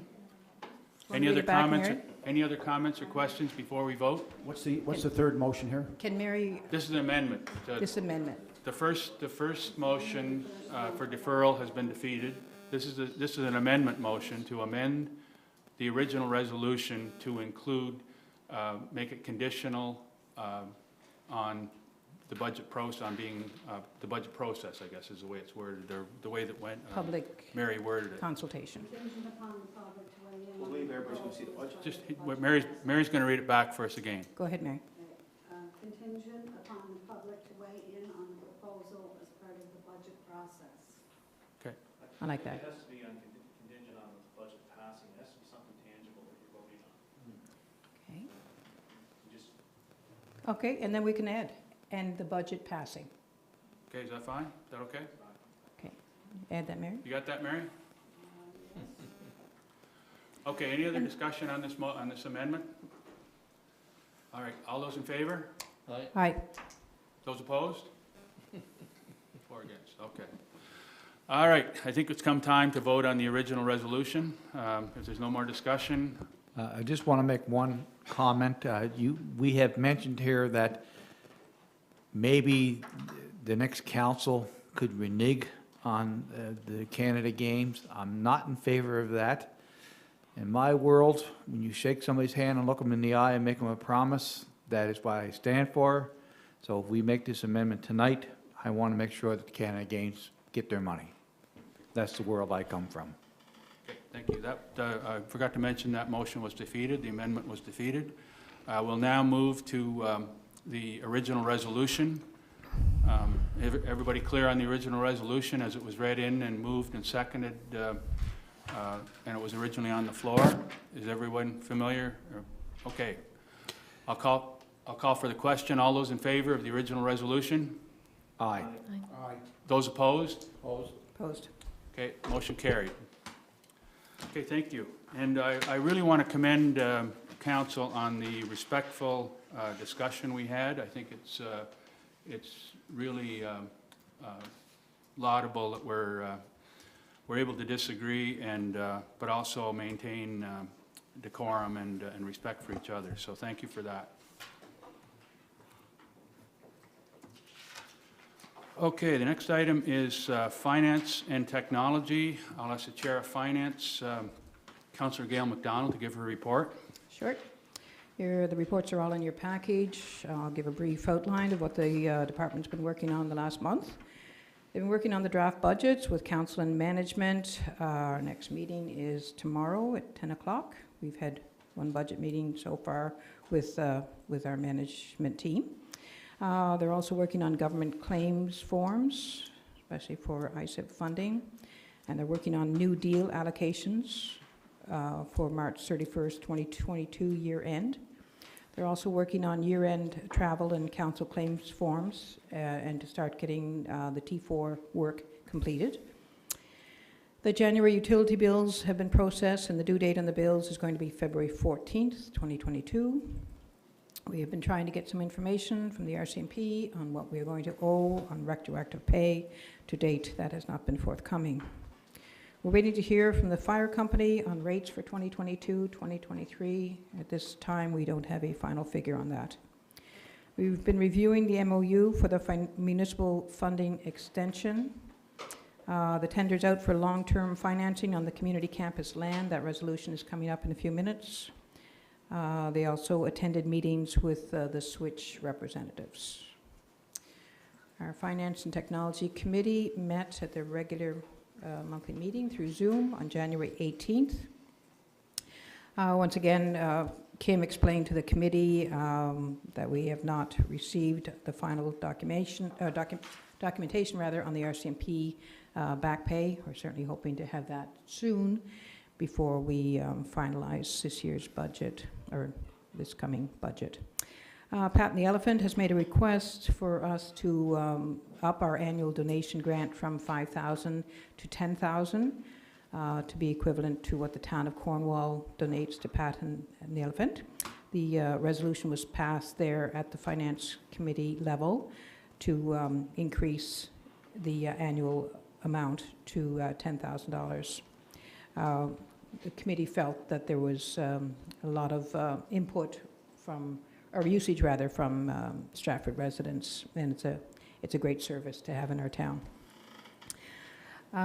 We also talked about the strategic priority session that council and management had, so Kim reviewed that.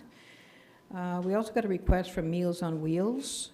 They're looking for $2,500 on a go-forward basis to help out with the meals that they serve Stratford residents, and so it's up and running now, and is it only expecting to grow in the future.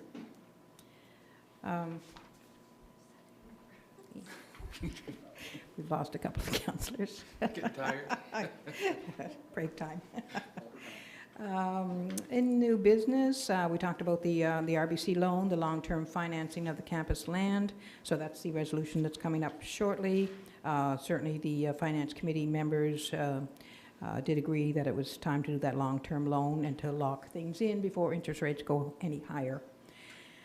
The Finance Committee, we got some recommendations from them about some budget considerations.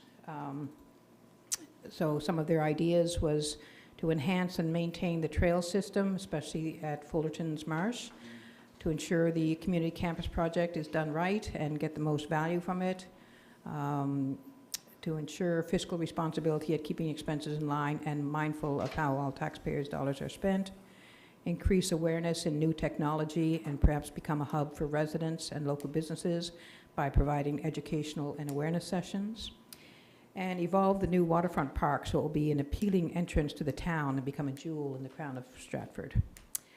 The Pownell Rink was discussed, and their ask for an increase to $65,000. Finance Committee actually moved and seconded and carried that for budget consideration for the annual donation of the Pownell Sports Centre remain at $40,000 for the next fiscal year due to a number of points that were brought up with regards to us looking to move on our own rinks in the rink rather in the future. So that was the meeting. We've postponed the February Finance Committee for an extra week to give us a chance to discuss the budget further and then be able to present that to Finance Committee to get some more of their feedback before we move on. Did you mentioned the meeting is next week? Yeah, I don't have the date. Oh, it February doesn't matter, 22nd, yeah. I think. The new date is going to be February 22nd, yeah. Thanks. Right, so the income financial statements for the town and utility are both in your package. Right now, the revenue is up by 6.8%, and our expenses are down 4.7%.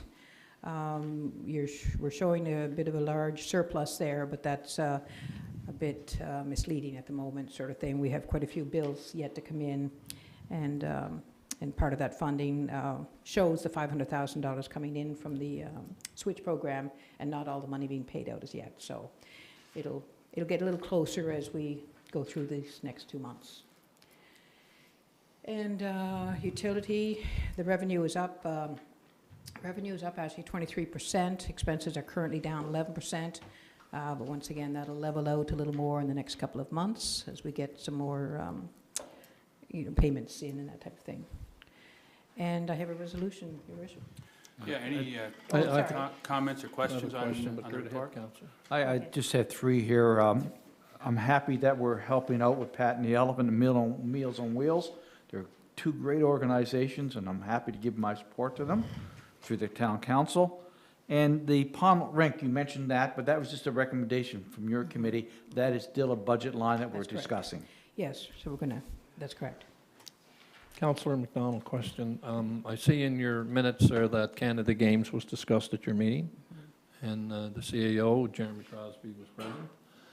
I'm not sure how the discussion went there, but was there a vote taken for a recommendation to come to council with a recommendation from Finance Committee to accept the proposal from Canada Games? No, there was not.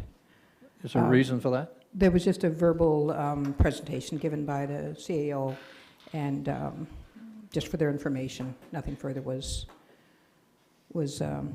forthcoming. There was no vote requested at that time, and it was probably because we didn't have all our final, figures to vote on, sort of thing. Yeah, so it was just more or less an information session for finance. I also noticed that was an in-camera. That's correct. Okay. But normally a recommendation would come to council from Finance Department. Yeah. That didn't happen? No. Okay. Okay. Any other questions or comments? Okay, please proceed with the resolution. Thank you. Town of Stratford Resolution Number FT002-2022, Stratford Community Campus Land Purchase Long-Term Financing.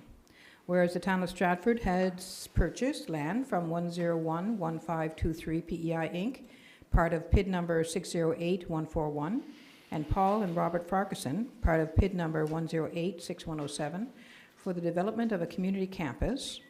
And whereas a portion of the land will be sold to the province for the construction of a new high school, and a portion will be sold to the Business Park Corporation for an extension of the business park. And whereas the town has short-term financing of $1,500,000 through a banker's acceptance with the Royal Bank of Canada, we are now ready to go long-term financing for the $1.5 million. And whereas we requested proposals for long-term financing of $1.5 million from the following financial institutions: Bank of Montreal, CIBC, Provincial Credit Union, Royal Bank, TD Bank. And whereas the request for proposals closed at 1:30 p.m. on February 8, 2022, and whereas the long-term financing of $1.5 million is still within the 10% capital debt threshold of the town of Stratford, given that the current borrowing limits for the town of Stratford is based on its total assessed tax base, which is $935,740,000 times 10%, which equals $93,574,000, of which the town is using $15,250,673 as of March 31st, 2021. And whereas the tender provided two options for bidding. Option one was fixed-term loan amortization amortized over 20 years, and option two was a banker's acceptance loan amortized over 20 years. The following rates were received. And then I have charts. Is it necessary to read the charts into the resolution? It's okay? Yep. Okay. Be it resolved that the town of Stratford enter into a banker's acceptance with the Royal Bank of Canada for a 20-year term for the community campus land purchase in the amount of $1,500,000 at the rate of 2.66% and a credit spread of 0.74% for an all-in rate of 3.40%, subject to market fluctuations prior to closing, and that the mayor and chief administrative officer be authorized to enter into the banker's acceptance service agreement, a credit facilities agreement, and an ISDA agreement with the Royal Bank of Canada on behalf of the town of Stratford. Be it further resolved that the town of Stratford enter into a banker's acceptance service agreement, a credit facilities agreement, and an ISDA agreement with the Royal Bank of Canada, bracket the agreements. Number 2, Facility 1 under the credit facilities agreement being a $1.5 million non-revolving term facility for the community campus land financing, be and is hereby authorized to be repaid by consecutive quarterly principal payments in accordance with the schedule to be provided by RBC Capital Markets, each based on an original amortization period of 240 months, and the balance repayable in full 240 months from the date of drawdown, all in accordance with the terms of the credit facilities agreement. Number 3, the mayor and CAO be and hereby authorized to sign the agreement on behalf of the town of Stratford. And 4, this resolution serves as the security requested by Facility 1 under the credit facilities agreement. This resolution bears the recommendation of the Finance and Technology Committee as submitted via an email poll on February 9th, 2022. So moved. Thank you. Do I have a seconder? I'll second. Thank you. Any discussion? I just want to say that the 20-year term at this interest rate is a good deal because it appears the interest rates are going to be going up this year. And to lock it in for 20 years is a smart move. Now, there's good debt and there's bad debt. And I believe this falls under good debt because it is facilities for the town over the life of the land, which is going to be 50-plus years. So it's not like we're taking a trip to Hawaii. That's bad debt. But this is good debt, so I'm acceptable to it. Thank you. Anybody else? I just have a quick question. Like, the original purchase price of the campus, I think, was for everything 2.6 million, and that included the school land and the business park land. So the 1.5 is basically our piece. So where does the other, the gap between 2.6 million and 1.5 million, is that in some sort of short-term financing situation right now? I'll Yeah, let our okay. director explain that in full. Thank you. And then, yeah, what, I guess do we have any idea of right now of when those transactions will take place to kind of tie up that piece or two pieces? So yes, we are just financing the other portion through the town of Stratford's general account. So yesterday, we did meet to talk about the business park to figure out how much money should be coming over from the business park. So we're hoping to get some information to council soon and get that transfer moving for the portion from the business park. And of course, we are still waiting for the province on the land for the high school for that funds to come in, but we're hoping to get that shortly as well. And they're probably not going to do that until it's surveyed, likely. And so that's all going to fall behind the ISIP funding and then the engineer, like we won't know the exact acreage until all that comes into play. We do have a memorandum of understanding from the province that we received earlier this week. Okay. We've asked to have that given to us in a document that can be altered. There's a few things that we'd like to review and get back to them on, but we do have the amounts that they're going to pay, and okay. That's all in that, and that'll be coming to council here very shortly, but we're doing a few negotiations about that prior to bringing it to council, but it's in the works for sure. But that'll be contingent on the exact acreage. What they did was they put a range of 35 to 40 acres in the memorandum, so, but yeah, it'll have to be solidified when they do the actual survey, but Yeah. there's an amount in there for the land, and it's what we agreed upon, so. Which was the limit that we set in the negotiation. But yeah, I guess it depends. We could have a lag in time for that piece, but I probably am speaking outside the motion because this is outside of the 1.5 million, so I should probably just stop. I was just wondering about those two extra pieces. It's true, though, and we anticipated that there would be some questions on that with regard to the total amount of the land versus what we're financing tonight, and we didn't want to have council think that we're financing the total amount and Yeah. then not have to be able, the ability to pay it back at another time, so. Yeah, But we have accounted for that. okay. Is the infrastructure included in that MOU? The infrastructure That's one of the report? questions we do have. Yeah. Yep. Okay, any other comments or Thank you. questions on the motion? All those in favor? Aye. Aye. Those opposed? Motion carried. Okay, That's it. thank you. Thank you for your report, Councilor McDonald. We'll now move to Planning, Development, and Heritage. Chair of that committee is Councilor Jill Burridge. I'll ask for her report. Yeah, I have, the planning report's in there.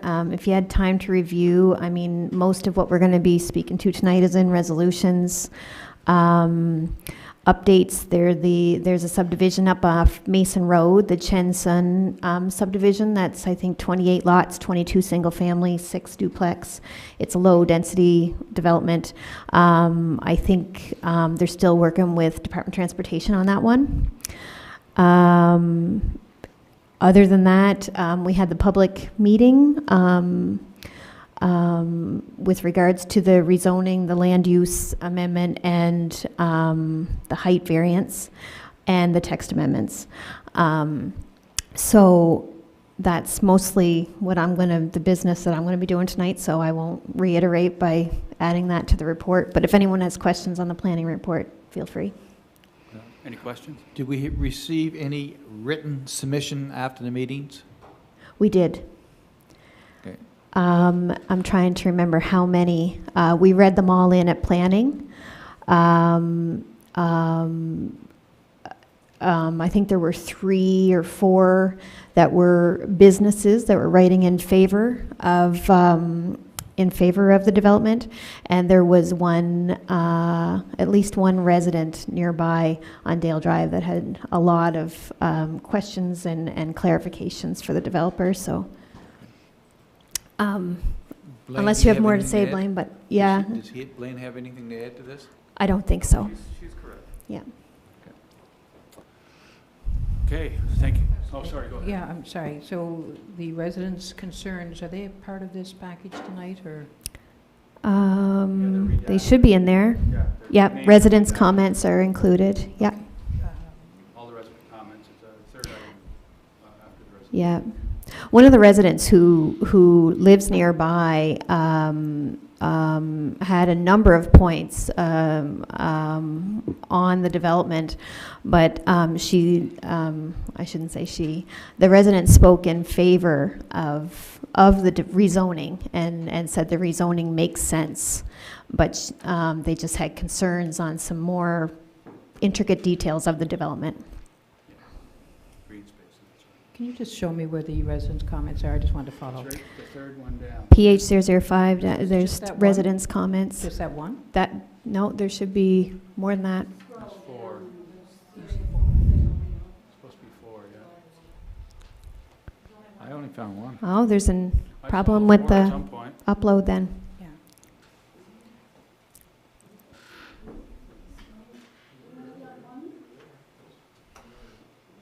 They were all read in at the planning, and there was really good discussion at planning committee for sure. So of the residents' comments, I were think it's in they the minutes, all maybe. They're in- in the minutes. all in favor? They were all in favor. Okay, that's great. Yeah. Thank I you. think they're in Yeah. the minutes of the, Yeah. in the minutes of the, that's included in your Okay. package, I think. Okay. I didn't see them. I saw them when I read the minutes, I'm pretty sure. I did too, I saw them somewhere. I think they're in the minutes.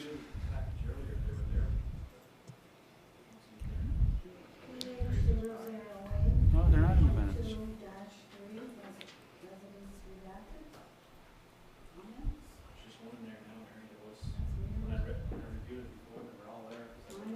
Well, there's another resident's comments down in the next resolution too. It's the same. There's that one, and then there's this one. It's the same. Oh, they're both the same. Yeah. Those comments were during the virtual review. Yeah, I saw them. I don't know where I saw them, but I'm pretty sure I saw them. Yeah, sorry, folks, I didn't notice that. I guess the point is they were all positive. Yeah. At the end of the day, yeah, they were all in favor of the Yeah. rezoning. Okay. It's a good project. And I read somewhere that the fire department, was the fire department consulted on the? Yes, Okay. yeah. Do we have that in writing from them, that they're okay with the height of the building, or? Blaine, that would be,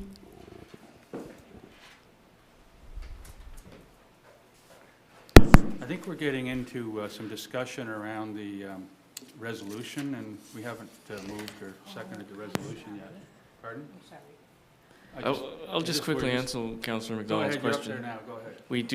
We did consult with the fire department, and as a height exemption restriction, that's one of the requirements. So there were a few things that we had asked questions about. It was if there's enough firefighting equipment to accommodate for an extra height, an extra story, and there have been. Those comments that they had specified were incorporated into the resolution. And we also inquired about the piping and the water flow, if that would be adequate, and that was. Thank you. Okay, maybe Yes, sir. we should proceed. Unless there are other questions on the report, we'll proceed to the resolution. any other questions on the report? Everyone's getting tired? Okay. I guess just because it's item B, the permit summary and building type summary, if anyone has any questions, had a chance to review, if any of you have any questions on any of that, fire away. Hearing none, I'll move to the first resolution.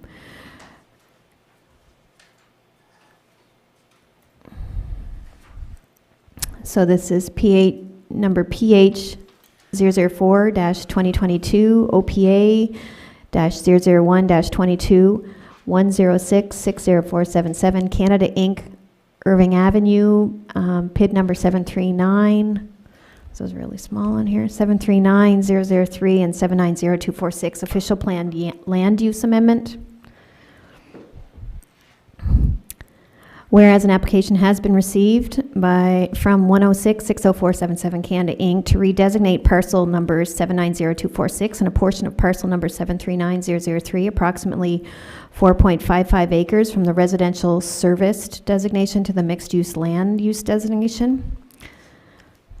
Whereas the proposed redesignation is required to accommodate a rezoning application from 106-60477 Canada Inc. that would allow for a mixed-use development prepared by Tim Phelan of Artwork Studio, dated December 15th, 2021, that would contain two 60-unit, 5-story apartment buildings with 20,000 square feet of commercial space on the ground floor and one 10-unit, 2-story apartment building with 8,000 square feet of commercial space on the ground floor.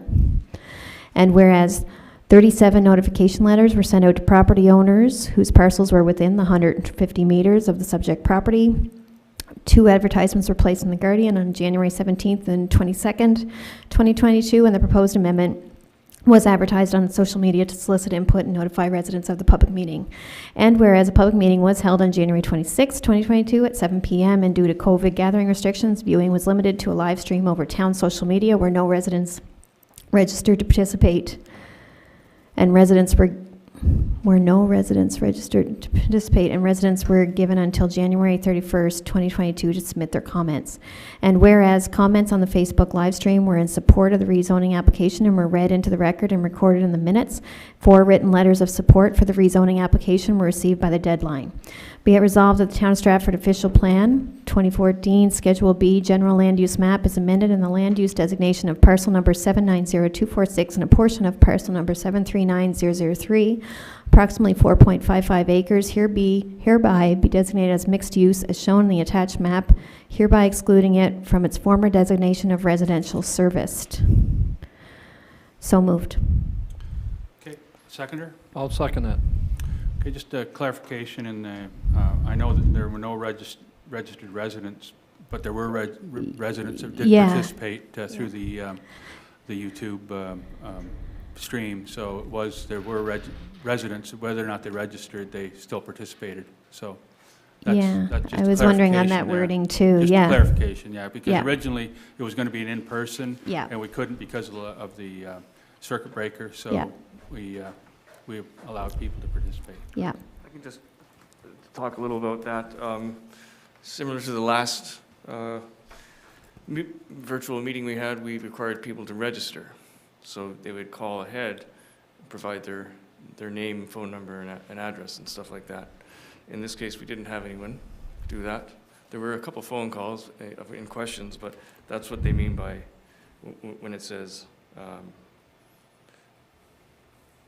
no residents registered to participate. Good, thanks.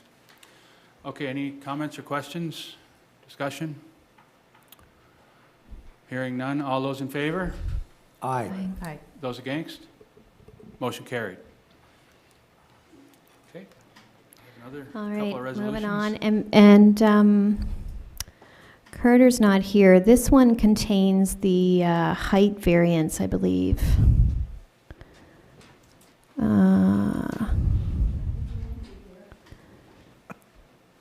I just don't see where the height variance is being included.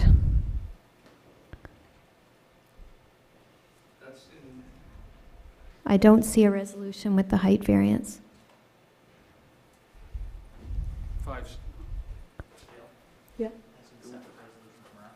The one for the height variance? Resolution tomorrow. Okay, so it's It not tonight? is- Okay, never mind. You found it? Okay. I'm good, yeah. I thought that the height exemption was on tonight, but that's tomorrow. Okay, so moving on, I'll go to the rezoning. Number PH 005-2022, RZ 007-21, 106604, 77 Canada Inc., Irving Avenue, PID 739003 and 790246, MRC to MRMU, first reading. Whereas an application has been received from 106-604-77 Canada Inc. to rezone parcel number 790246 and a portion of parcel number 739003, approximately 4.55 acres from the Mason Road Commercial Zone to the Mason Road Mixed Use Zone. Whereas the proposed rezoning is to allow for a mixed-use development prepared by Tim Phelan of Artwork Studio dated December 15th, 2021. That would contain two 60-unit, 5-story apartment buildings with 20,000 square feet of commercial space on the ground floor and one 10-unit, 2-story apartment building with 8,000 square feet of commercial space on the ground floor. And whereas a revision to the land use map in the official plan was required to redesignate both parcels from residential service land use to mixed-use land use, and such a revision was approved by the resolution of council on February 9th, 2022. And whereas 37 notification letters were sent out to the property owners whose parcels were within the 150 meters of the subject properties, 2 advertisements were placed in the Guardian on January 17th and 22nd, and the proposed zoning amendment was advertised on social media to solicit input and to notify residents of the public meeting. And whereas a public meeting was held on January 26th, 2022 at 7 p.m. and due to COVID gathering restrictions, viewing was limited to a live stream over town social media where no residents registered to participate, and residents were given until January 31st, 2022 to submit their comments. Whereas comments on Facebook live stream were in support and read into the record and recorded in the minutes, and 4 written letters of support were received by the deadline. Be it resolved that bylaw number 45-I, a bylaw to amend the Town of Stratford zoning and development bylaw number 45, be hereby read and approved for a first time. This resolution bears the recommendation of the Planning and Heritage Committee as discussed at a meeting held on January 31st, 2022. So moved. Do you have a seconder? I'll second that. Thank you. Okay, discussion? Anything you'd like to say about this, or? I like overall, this particular rezoning, it's supported by the planning committee. It's basically what our official plan asks for. It's creating a little more density, more residential. It kind of actually works nice because the underlying land use had a residential component that we did change, but this actually does keep that residential piece in play. To go to the mixed use versus just straight commercial is actually what our official plan asks us to do. And it's, it's surrounded by commercial for the most part. Even residents nearby that did get involved and engaged in the planning process were in favor and understood that this rezoning makes sense in this area. So beyond that, Okay, I don't thank have you. much more to say. In regards to this development, now I take it that we're going up instead of out, and there's a reason behind it, that there is a cost savings to going up. It's far less pipe we have to put in the ground and water lines and stuff like that, and so we are saving money by doing it this way. And we are running out of land. It's hard to believe, we're in Stratford, we're running out of land, but in this area, we're starting to run out of land. So that's the reason for this height? This is building efficiently, really and truly, and it's an efficient use of the space. It even, does include a buffer to the residential area behind it, a little bit of green space, which is a bonus, really, when you're dealing in commercial spaces. So, I think that there's a lot of positives here. Underground parking too, which limits the surface parking, which is something else that we like to see. Okay, any other discussion or comments? Call for the question. All those in favor? Aye. Those opposed? Motion carried.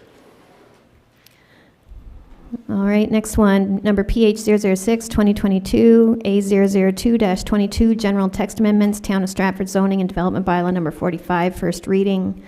Whereas several text amendments have been identified that are required to allow cannabis retail and other text amendments bringing updated language to improve the Zoning and Development Bylaw number 45. And whereas a public meeting was held on January 26, 2022 at 7 p.m. and due to COVID gathering restrictions, viewing was limited to a live stream over town social media where no residents registered to participate, and residents were given until January 31st, 2022 to submit their comments. And whereas no comments were received from the public regarding the required text amendments, be it resolved that bylaw number 45-J, a bylaw to amend the Town of Stratford Zoning and Development bylaw number 45, be hereby read and approved for a first time. So move. Oh, this resolution bears the recommendation of the Planning and Heritage Committee as discussed at a meeting held on January 31st, 2022. So moved. Okay, second. I'll second that. Thank you. Discussion. I noticed that we mentioned that you had no comments regards to the public, the text amendments. There was no Do we have any comments. any comments in regards to a marijuana place? No comments. No comments. Good. No. No, and really, I mean, we separate out the cannabis retail piece, but all of it, even that piece included, is just bringing updated language to the zoning and development bylaw. It's updating it, even though we are separating out the cannabis retail piece. It is included in bringing updates to the zoning bylaw, truly.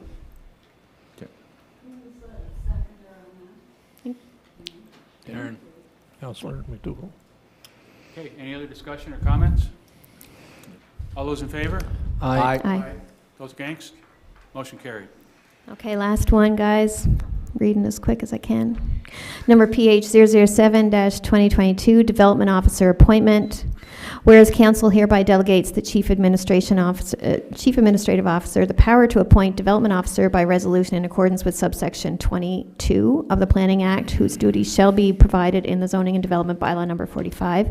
And whereas a development officer shall have the authority to administer the Zoning and Development Bylaw number 45. Notwithstanding the foregoing, and unless otherwise stipulated, a development officer shall have the authority to approve or deny applications made in accordance with bylaw number 45 in all areas except for the following: commercial developments that fall under Part 3 of the National Building Code, institutional developments that fall under Part 3 of the National Building Code, industrial developments, multiple family dwellings of greater than 18 units, special permit uses, conditional uses, variances of greater than 5% in accordance with the relevant provisions of this bylaw, preliminary approval of subdivisions of greater than 5 lots, or where the extension of water mains, sewer mains, or streets is required, and bylaw amendments. Be it resolved that Sarah Kennedy, Planning and Development Technician with the Town of Stratford, be appointed the authority as a development officer in accordance with the duties provided in the Zoning and Development Bylaw number 45. So moved. Do I have a seconder? I'll second that. Thank you. Okay, any discussion? I take it this employee, she was working part-time for us? No, this is a Santana brand new, was, okay. Sarah's So been this is a- full-time. This Yeah. is a new position? Jeremy, I'm going to get you to hone in on this one. It's just adding somewhat of the duties to her current position. It's not going to be the full-fledged development officer at this point. We're going to limit it to accessory structures, decks, accessory buildings, and less than 200 square feet, and accessory buildings over 200 square feet. As time progresses, the duties may expand, so we wanted to read it in the full resolution so we didn't have to bring it back at another date. But it's just to help out with some of the shortfall in staff that we have right now in the planning department, and this is a good opportunity to do that. That's why we wanted to read it in the way it is. Okay. Well, I do support this amendment, or this resolution, and Mr. Kennedy is a asset. She's a good asset to the town, for sure. Yeah. Down. Okay, any other discussion?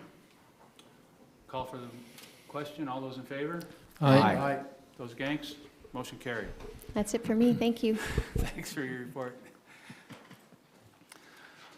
Okay, we'll move to infrastructure. Deputy Mayor Clow chairs the infrastructure committee. I'll ask for his report. Thank you, Your Worship. The infrastructure minutes of January 17th are in your package for your viewing. If there's any questions, try to answer them.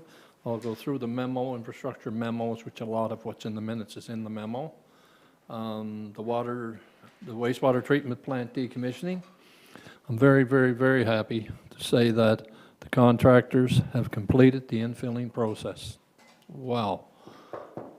Yeah. Wow, thanks. Well, that's so, can't believe it, but it happened. You know, the process, infilling process, and is now finishing the grading of the site. The last touches of applying the final topsoil and hydro seed will be done in the spring. So that project will be done officially. Infiltration reduction strategy, we continue to monitor and assess the sanitary sewer collection system to identify any areas requiring repairs that will reduce the amount of surface and groundwater entering the collection system.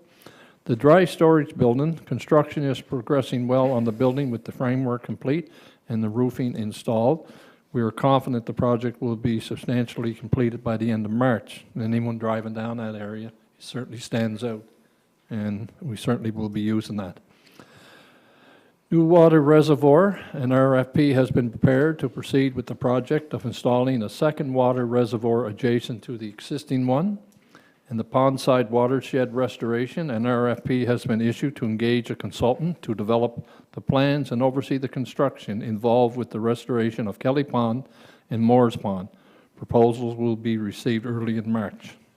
The infrastructure staff has been busy maintaining the rinks, clearing snow from hydrants and lift stations, resetting several manhole frames and covers displaced by the province snow clearing operations, repair and painting at Stratford Library, Town Hall, Robert Cotton Center. Salting and sanding and snow removal operations are ongoing. And bylaw complaints, water system sampling, water and sewer inspections. During the month of January, there was a water leak discovered and repaired at Edgewood Terrace and a water valve repair at the corner of Kinloch and Stratford Road. There was a communication issue with our SCADA system, which was found to be a faulty antenna at the town hall that has been replaced. That's my report, Your Worship. Thank you. Any questions or comments on Deputy Mayor's report? In regards to the dry storage building, I take it that this building is for today's needs and tomorrow's needs, because the town is expanding, so we're going to have extra room there. That's a good way to do it. Okay, any other comments? And fire hydrants, we have to shovel those out? What goes on with that? They certainly have to be cleared of snow, yeah. Yeah. And I see them working every day. They've been working the last couple of months, that's for sure. They've been busy. Yeah, it has been a very busy month for our outdoor people. Yes, we do have the responsibility of clearing the hydrants ourselves. When it does get a little overwhelming, as it has in the past storms we've gotten back to back, we do have somebody come in to help out. We contract somebody in. But from what I've heard today, they're staying on top of it and getting through it. They're not enjoying it very much these days, but they're getting it done. Okay. Thank you. Yeah, I'd like to compliment Jeremy and the staff there, and Jeannie and And with the fire hydrants in Hurling View Drive, positive comments cleaned, and residents have spoke to me, and the response with snow removal too, the walkways and so on, going down to Cotton Park and so on, and the grooming was fantastic. I mean, it was almost ASAP after the storm. The workers got out, and you can notice that. So I noticed it myself, and residents around the area talked very positive. I just have a quick question on the pondside watershed restoration. So is that consultant in that RFP, is there like there has to be like a fairly strong environmental vein there so they know how to manage that properly? Yes, that is the focus of what That's the focus of it? would be, yes. Okay. And then, I think it would be prudent for us to probably somehow find a opportunity to involve Sawwig They are involved. They are involved. Yeah, Okay. they are heavily involved. There's been a Excellent. lot of studies and reports done over the past few years. Yeah. And Katie's working closely with Kaylee here. Excellent. They're definitely, Okay. and they will be involved through the process. Throughout in the consultation process. with the consultant that is engaged. Perfect. That's all I need to know. Awesome. Just while you're there, I just had a question about the informing nearby residents about what's going on there. Is there a plan for public awareness? Absolutely. Between the watershed group and our sustainability coordinator, they're going to be doing that, the consultation with the adjacent neighbors and the stakeholders. That's great, thank you. You're welcome.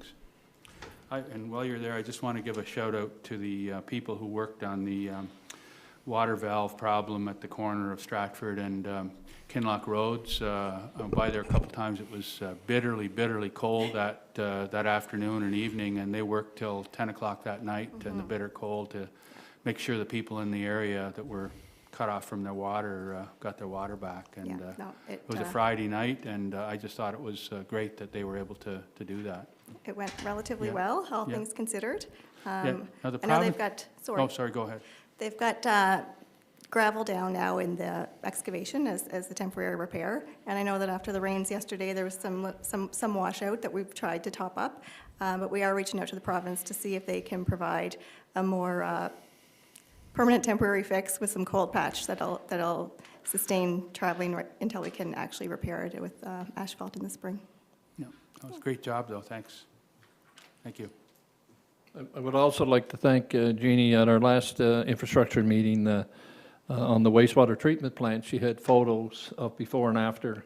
Yeah. And also they did a flyover with a drone there, and it was really interesting to see the site from the air.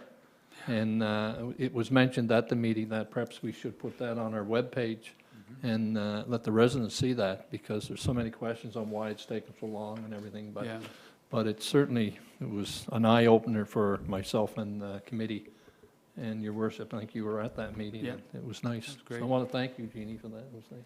Yeah, that was You're great. very welcome. And I think what we had mentioned at the meeting is that once the site is green, we will have some of that footage. When everything is complete, we would share that footage on our website so that folks can actually see how the transition took place. Nice. Great. Thanks a lot. It's going to be great with the waterfront and active transportation across the bridge and that area developed, and just it's going to be all great good news. It's, especially when you look at Earthform and other places in that area is looking good. So everything looks good. Okay, any other comments or questions for Deputy Mayor Clow on his report? If not, we'll move on. Thanks very much for the report, Deputy Mayor. We'll move on to Committee of the Whole. The minutes of our 26th January meeting are in your package. And we do have a resolution. I'll ask the Chair of Finance, Councillor Gail McDonald, to read that and move that resolution.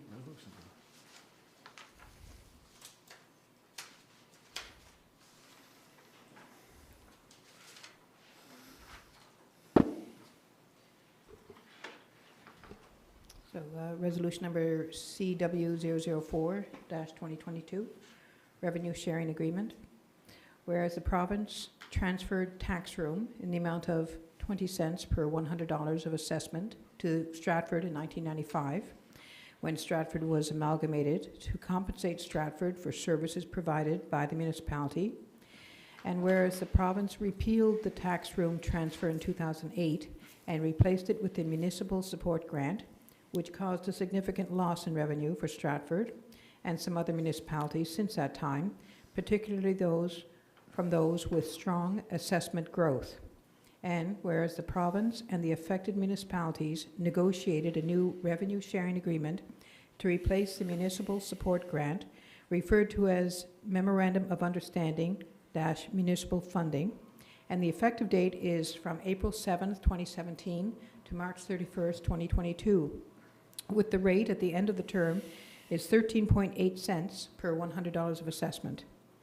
And whereas the province has issued a Memorandum of Understanding Municipal Funding Extension MOU, in accordance with subparagraph 2.1, the term of the MOU is extended for 1 year to March 31st, 2023, with all the other terms and conditions, schedules, and amendments of and to the MOU remaining the same.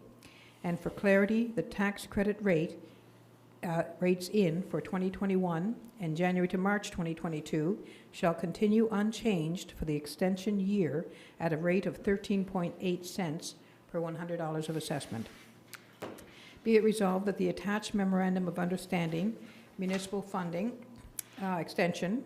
Extension MOU between the province and the affected municipalities, including Stratford, be hereby approved, and that the mayor and CAO be authorized to execute the agreement on behalf of the town. So moved. Thank you. Seconder? I'll second. Okay, discussion. In regards to this, it is somewhat disappointing to me that this is happening for another year. However, over the past several years, we have had a lot of projects done within the town of Stratford, and I do appreciate the provincial government for helping us out in those projects. So disappointing on one hand, but I do like the way the system is working for the town on the other. So I'll support this resolution. Any other comments or discussion? I'm just wondering if perhaps Jeremy has heard if the other communities are in agreement to signing this, or if there's any discussion. I know that there's been several meetings, on this subject. We did make contact with several of the municipalities, and they are signing on to it. We had several revenue sharing committee meetings, and at the end of it, we did decide that we would sign on for an additional year. We're working with FPIM to come back with a presentation to the province and a proposal. We're looking at the land transfer tax, and we're also looking at a liquor tax that we may be able to get a portion of that. But we didn't get that proposal through FPIM in time for this year. So we've had discussions with folks with municipal affairs, and we will be presenting that to them in the near future. But yes, to answer your question, other municipalities are signing on, yeah. Okay, thank you. Any other discussion?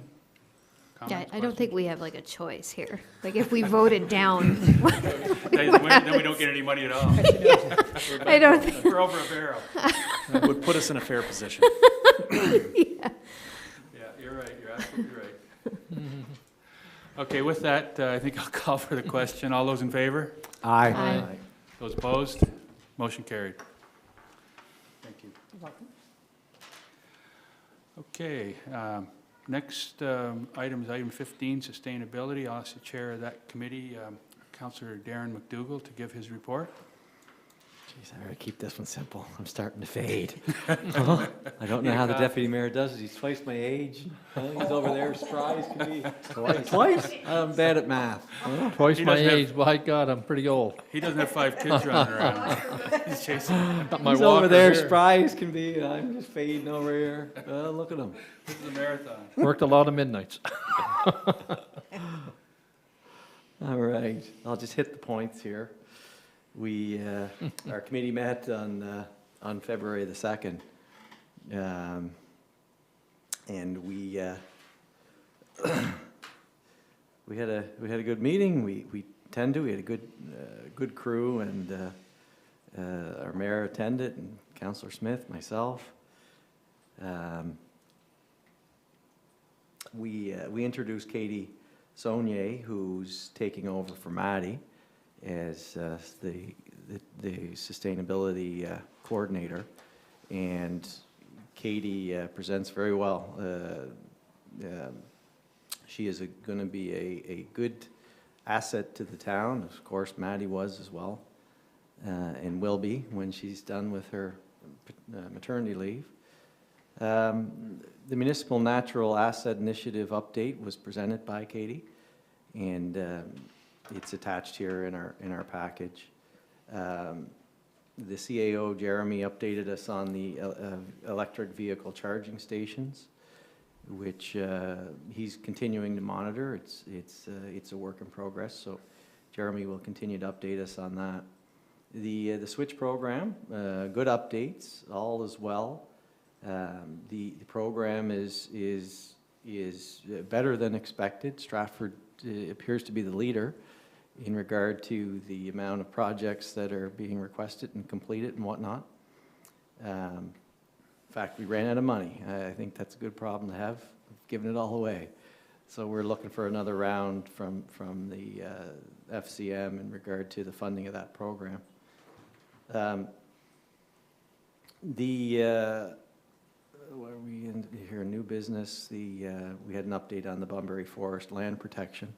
And again, Katie made a good presentation, and there was a brief discussion about our roundabout at the Trans-Canada Highway, which is an important piece of infrastructure that is necessary for the Grey Group to get the gears going on the billion-dollar development project that's earmarked for that area. And of course, this particular project is so significant because it's without it, it's the starting point for that project. So we touched on it, and by all accounts, everything is a go with that particular project. And I thank our partners in provincial government, MLA James Aylward, for his work to ensure that this project goes ahead, and all those involved in government. Of course, our past MLA who was responsible for public works, Stephen Myers, has been kind to the town of Stratford as well in the infrastructure projects that he's approved while in that position, and James continues to do that and advocate for the town of Stratford and fulfill our needs. Of course, with a growing town like this, we have a lot of infrastructure needs, as the Deputy Mayor can attest to, and without those partnerships, we would struggle to maintain the rate of growth that we are projected to have, are currently having, and whatnot. So I tip my cap to our partners in the provincial government for helping facilitate these projects. The Sustainable Procurement Project, again, Katie updated us on it. The Kelly's Pond Restoration Update, which is important to us in Ward 2. As I indicated there, the restoration project was something that was talked about, I know, when many years, it seems like such a long time ago now, and we were knocking on doors, but there were many residents, particularly in that area, who were concerned about Kelly's Pond, and that's going ahead. Beyond that, I think that captures the highlights from that particular meeting, if somebody has any questions. I just would like to add on, in regards to diversity group, which is a subcommittee of this sustainability committee. We met the other day with the diversity group, and one of the big hits with them was the trail bingo that we had with the Fall Fest, in which we put signs all over the town of Stratford how to say hello in their language. They were thinking this time that maybe we could, to expand on trail bingo, put the national animal of their country, the national bird of their country, a flag of their company over different periods of time. And we're looking into that. Is that the consensus, Wendy, that we're starting to look at that stuff? Because it gets people walking around the town looking at these signs and photographing, and have a little contest for them.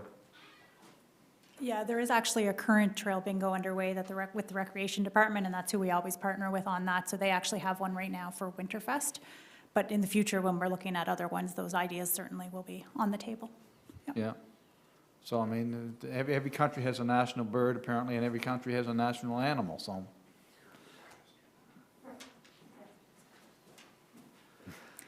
The current one is for Black History Month. That was a good thing to point out as Okay. well. So, yeah, we've got lots of facts and information out around the trails right now for that, so. But Yeah. the trail bingo is a hit, I must say. A lot of people take care of it.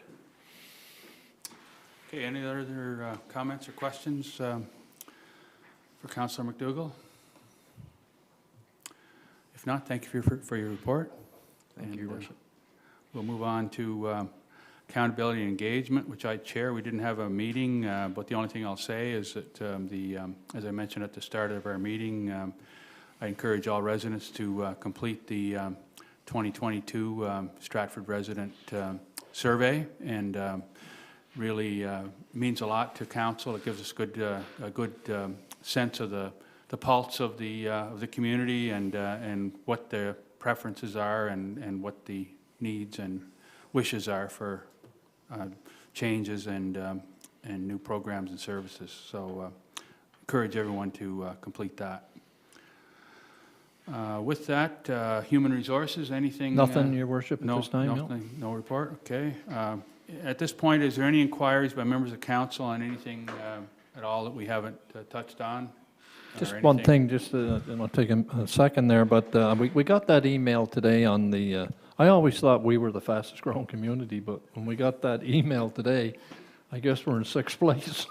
So I find, I don't know where those figures came from or whatever, but. Yeah, but that's, I think the clerk to the CAO provided some good context. So she did mention that there is an underreporting, that the Stats Canada number is around 150 something, and Yeah. the actual number for PEI is 165. Yeah. And that's pretty good data, Yeah. apparently, from provincial data. So Yeah.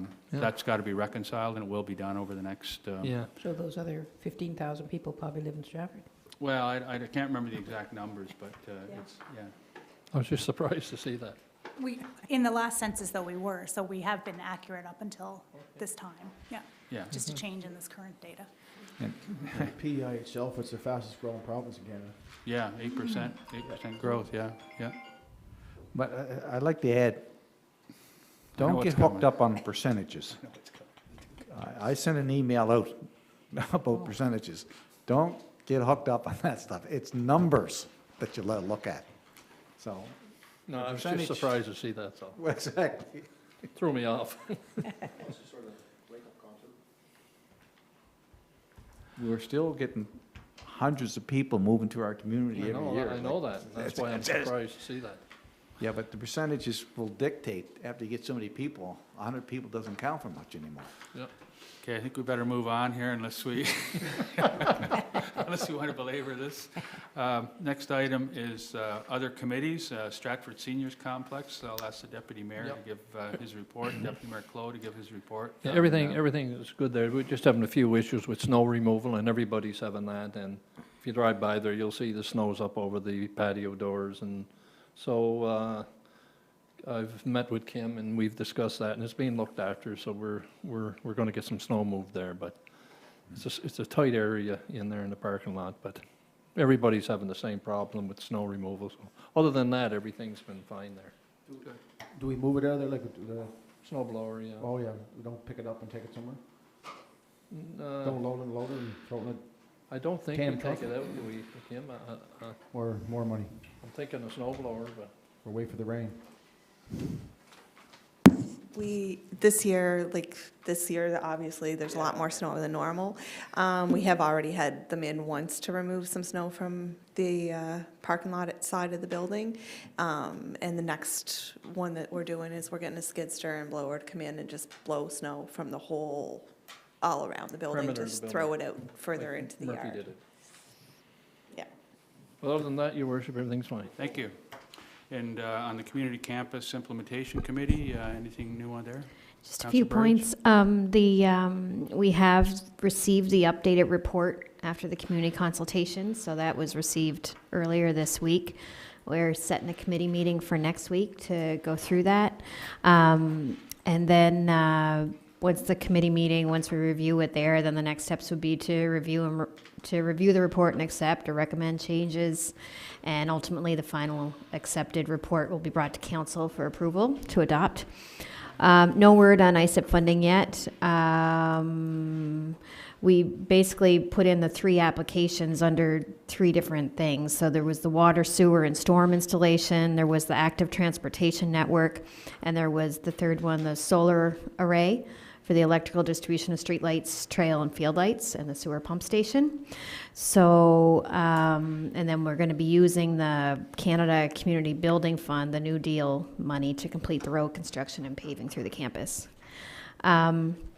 So, yeah, we just have to hear back on that funding, and I think Jeremy's in contact with the people he needs to be in contact with on that. IGA lease was executed, we all know that, and they're waiting on their funding.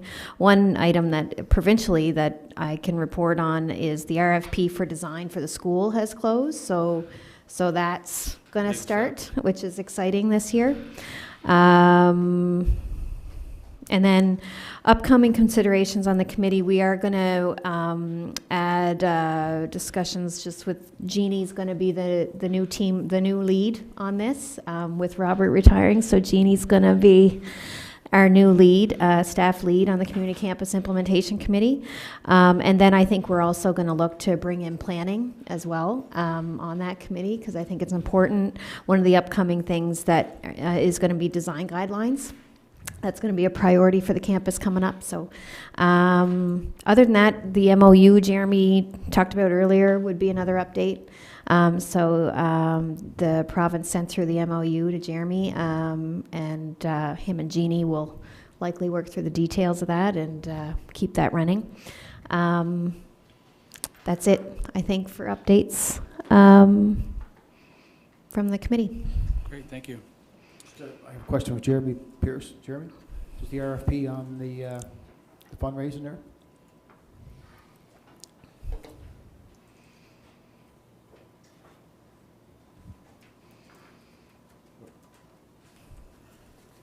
Just where we stand now. Yeah, I have a draft prepared, and I'll make sure it's on the committee of the whole going forward, and then get an opportunity to discuss it before it goes out or stays put. And there's also, we've got some drafts on the parks, the 4 parks. We're going to pass them out to council. Yeah, the 4 parks master plans for Pondside, Robert Cotton, T Hill, and Fullerton's, we've received a draft of that, and we've done some edits, or requested some edits and that sort of thing, and it's gone back to the consultant, and hopefully we'll get that back in the next week or so. Okay. Thank you. Any other questions for Councillor Burridge? That's it. Oh, sorry, that's it for me. Okay. If you guys have questions, please fire away. All right, no appointments to committees, no other appointments to any committees, no proclamations. Yeah, next month is kidney month, isn't it? Yeah, so we'll do that next month. Any other business anyone would like to put on the table at this point? I'd just like to comment on the passing of Bud McDonald. Bud was a long-time resident of this town. He's in my ward. I've met him a few times. He seemed like a gentleman, a long-term believer in the town of Stratford, a father and a husband, and I miss him. So I just wanted to make that comment tonight. Appreciate that, Councillor. Welcome. Thank you. Okay, any other comments or any other business that anyone would like to raise? I feel the same way. Thanks. Okay, I'll call for a motion for adjournment. So moved. All those in favor?